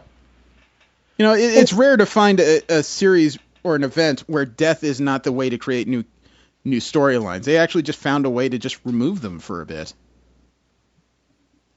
And I actually appreciated that. It was a very different way of going about it. Although I admit, I'm going to miss Valeria Richards in the Marvel Universe. She created a lot of havoc. Like the time she hired X Factor. Okay. No, she hired X Factor to find out why her parents were acting strange, and she couldn't pay them, but she offered Jamie Madrox stock tips, which he ate up. He already knew who he was talking to, so he didn't even bother to question it. It's also interesting that they have a version of Alex Power working with them, the father of the Power Pack. Okay, I was wondering, because the only Alex that I knew was Havoc, and he looked somewhat similar to that, but I wasn't sure who that was. That's Alex Power. Power Pack was formed, I think, in the early 80s. So it's not a character I expect everybody to know, but it's not one that's necessary to know. And the last couple panels is interesting because Reed Richards decided his final gift would be a second chance to Victor Von Doom by completely healing his scarred and ugly face. Mm-hmm. And Doom, by the end, you would think he'd be pissed off that somebody messed with his life. He apparently remembers Battle World, but he seems oddly happy. And Doom happy is almost as dangerous as Doom mad. You just don't know what the end result is going to be. Now, like I said, as a whole, I like the event beginning. I like the end. The middle of it was a little frustrating. Yeah. It got a little bit disjointed. Yeah, you had to keep track of way too many tie-ins to even guess what's happening. And I read a lot of the tie-ins, and they still didn't tell me what was happening in the main series and why we were skipping around. I read a disturbing amount of the tie-ins. I'm not going to get into that. As an event, I do think it's a good event because it allows people a very large jump-in point for new and old readers. It allows an ending point where things have changed, but not to the point where series that you were in love with were unrecognizable. I understand the 8-month time jump to catch people up as far as chronology. I never liked that form of writing. I always like to know how the characters got there. There are some stories in the middle that I know that's part of the sales process. Read here to find out what happened. You should be reading to find out what happened as it occurs, in my opinion. Yeah, it would kind of, I don't know, make it more, what's the word? Like, it would accessible. bring you into the story more if you didn't have to jump around so much. I've had that happen with novels, and it's really obnoxious. Yeah. But, I mean, Steve, Jesse, you guys have been Marvel readers for a bit now. I mean, is this one of those things you would pick up in trades, or do you think it'd be better to pick up the issues? I think as much as it leaps around, trade is better here. Definitely yeah, trade. I think so. Because it would at least get you to the point where you would know what's going on. Yeah. Yeah, and this isn't like Civil War. This isn't one of those things you can jump in on and get caught up pretty quickly. You have to know a little more Marvel back history to read this, so this isn't a universal recommend for me. Yeah, I honestly had no idea who a lot of the... I knew Thanos, I knew Terrax, I had no idea who Black Swan was, I didn't know who whoever the Prophet guy was, so forth, so it was a little more confusing from that point. Okay. So I would say this is a good series for a lot of people. It's not as accessible as, say, Annihilation or Civil War or even like Secret Invasion. I think this is one of those things where you need more hardcore readers. They tried to make it better for general readers. It's not quite there. You have to know too much. So, it's a good read. Don't mistake it. At least if you're looking for a place to jump into Marvel, this is a great thing because it'll teach you a lot about a lot of the major players very quickly. Okay. I was just about to ask because I really don't know as much as I'd like to about the various universes, and I want to know more. But it's starting out is really intimidating because there's so many characters and so many dynamics that you have. Yeah, it's a good place to get your feet wet ahead of the time jump, but I'd almost say that the number ones after the time jump, the new comics that came after this series, might be a better place to get started because everybody's starting at the same point. You have a basic knowledge of the characters, you just don't know where they are at the moment. Okay, give me some titles. That would be good starting. Was it the Iron Mans we just read? What was it? Invincible? Is it Invincible Iron Man? Yeah, Invincible Iron Man. Invincible Iron Man is really good. Amazing Spider-Man #1 came out last December, I think it was. Okay. November, December. That's decent. It's new stories of Peter Parker. I don't know, but I'm more of an X-Men fan than most of the others, so I read the X-Men books with some fervor. I can't say that they're the bigger parts of Marvel right now. The Avengers seem to occupy the top spot. But if you want a new... Guardians of the Galaxy's fared after this event. Okay. I think they need a few more issues to create a cohesive story, though. Things are moving very quickly. Honestly, though, considering Elise's sense of humor and what she likes to read, I would say the best place for her to get her feet wet is a book that's a solo book. You can catch up on characters very quickly. It's very condensed, but she's very involved in the larger Marvel universe. She needs to read the new Miss Marvels. Yes. Yes. Give me that. Miss Marvel #1 from 2015 is a good place to restart with a character because she's still learning how to be a superhero, and she just became an Avenger as of the new #1s. Yeah, I've heard a little bit about her just like being on the podcast. And I would love that. Yeah, pre-Secret Wars, she was a total nerd, and she was a lot of fun to read. Post-Secret Wars, it's still happening. Yeah, I like And the funny her. thing is, she's joined the Avengers with other kids. I just realized that some of the rosters, like Sam Alexander Nova and Miles Morales Spider-Man. Morales, Peter Parker, that's a complicated family. Miles Morales Spider-Man, they're teenagers. Yeah. But, just like her. Yeah, but unfortunately we ran a little bit long because things got complicated, and some of us have to go. So I was actually thinking about what to do next week, and, Elise seems to be like us. She's more of a Marvelite than a DC person. We read Superman recently, and I was trying to think of what's fair. Where can we go? I think next week it's going to be Ladies' Week. Okay. Let me explain, because there are two series that are relatively new, female-centric, but they're not very far, so I think we need to read both what's available in both of them, which will be, at the best, 3 issues each. Okay. There is the new Captain Marvel series, which some people are describing as Deep Space Nine of the Marvel Universe. Okay. She's leading a space station, she is handling intergalactic threats before they touch down on Earth, and she has Alpha Flight as backup. Interesting start. But to go with that, because there may not be enough, I think we need to read another series that spun right out of the Secret Wars. Let's see how the regular Marvel Universe version of A-Force is shaping up. Okay. She-Hulk, Dazzler, Captain Marvel, not Miss Marvel. Oh, Sister Grimm, even. I'm excited. Ladies' Week is on. It's a good way to find out a lot about some of the major female characters in Marvel, I think. At least if it's good. Yeah, that'd be fun. All right. So next week it'll be Captain Marvel and A-Force. Thank you very much for tuning in. Invite you to roll with us again next week. Good luck to all of you getting ready to register for Comic-Con, because goodness knows, we need it. Have a great one. I am Jeremy. Steve. Jesse. Elise. Don't jerk and drive. Enjoy.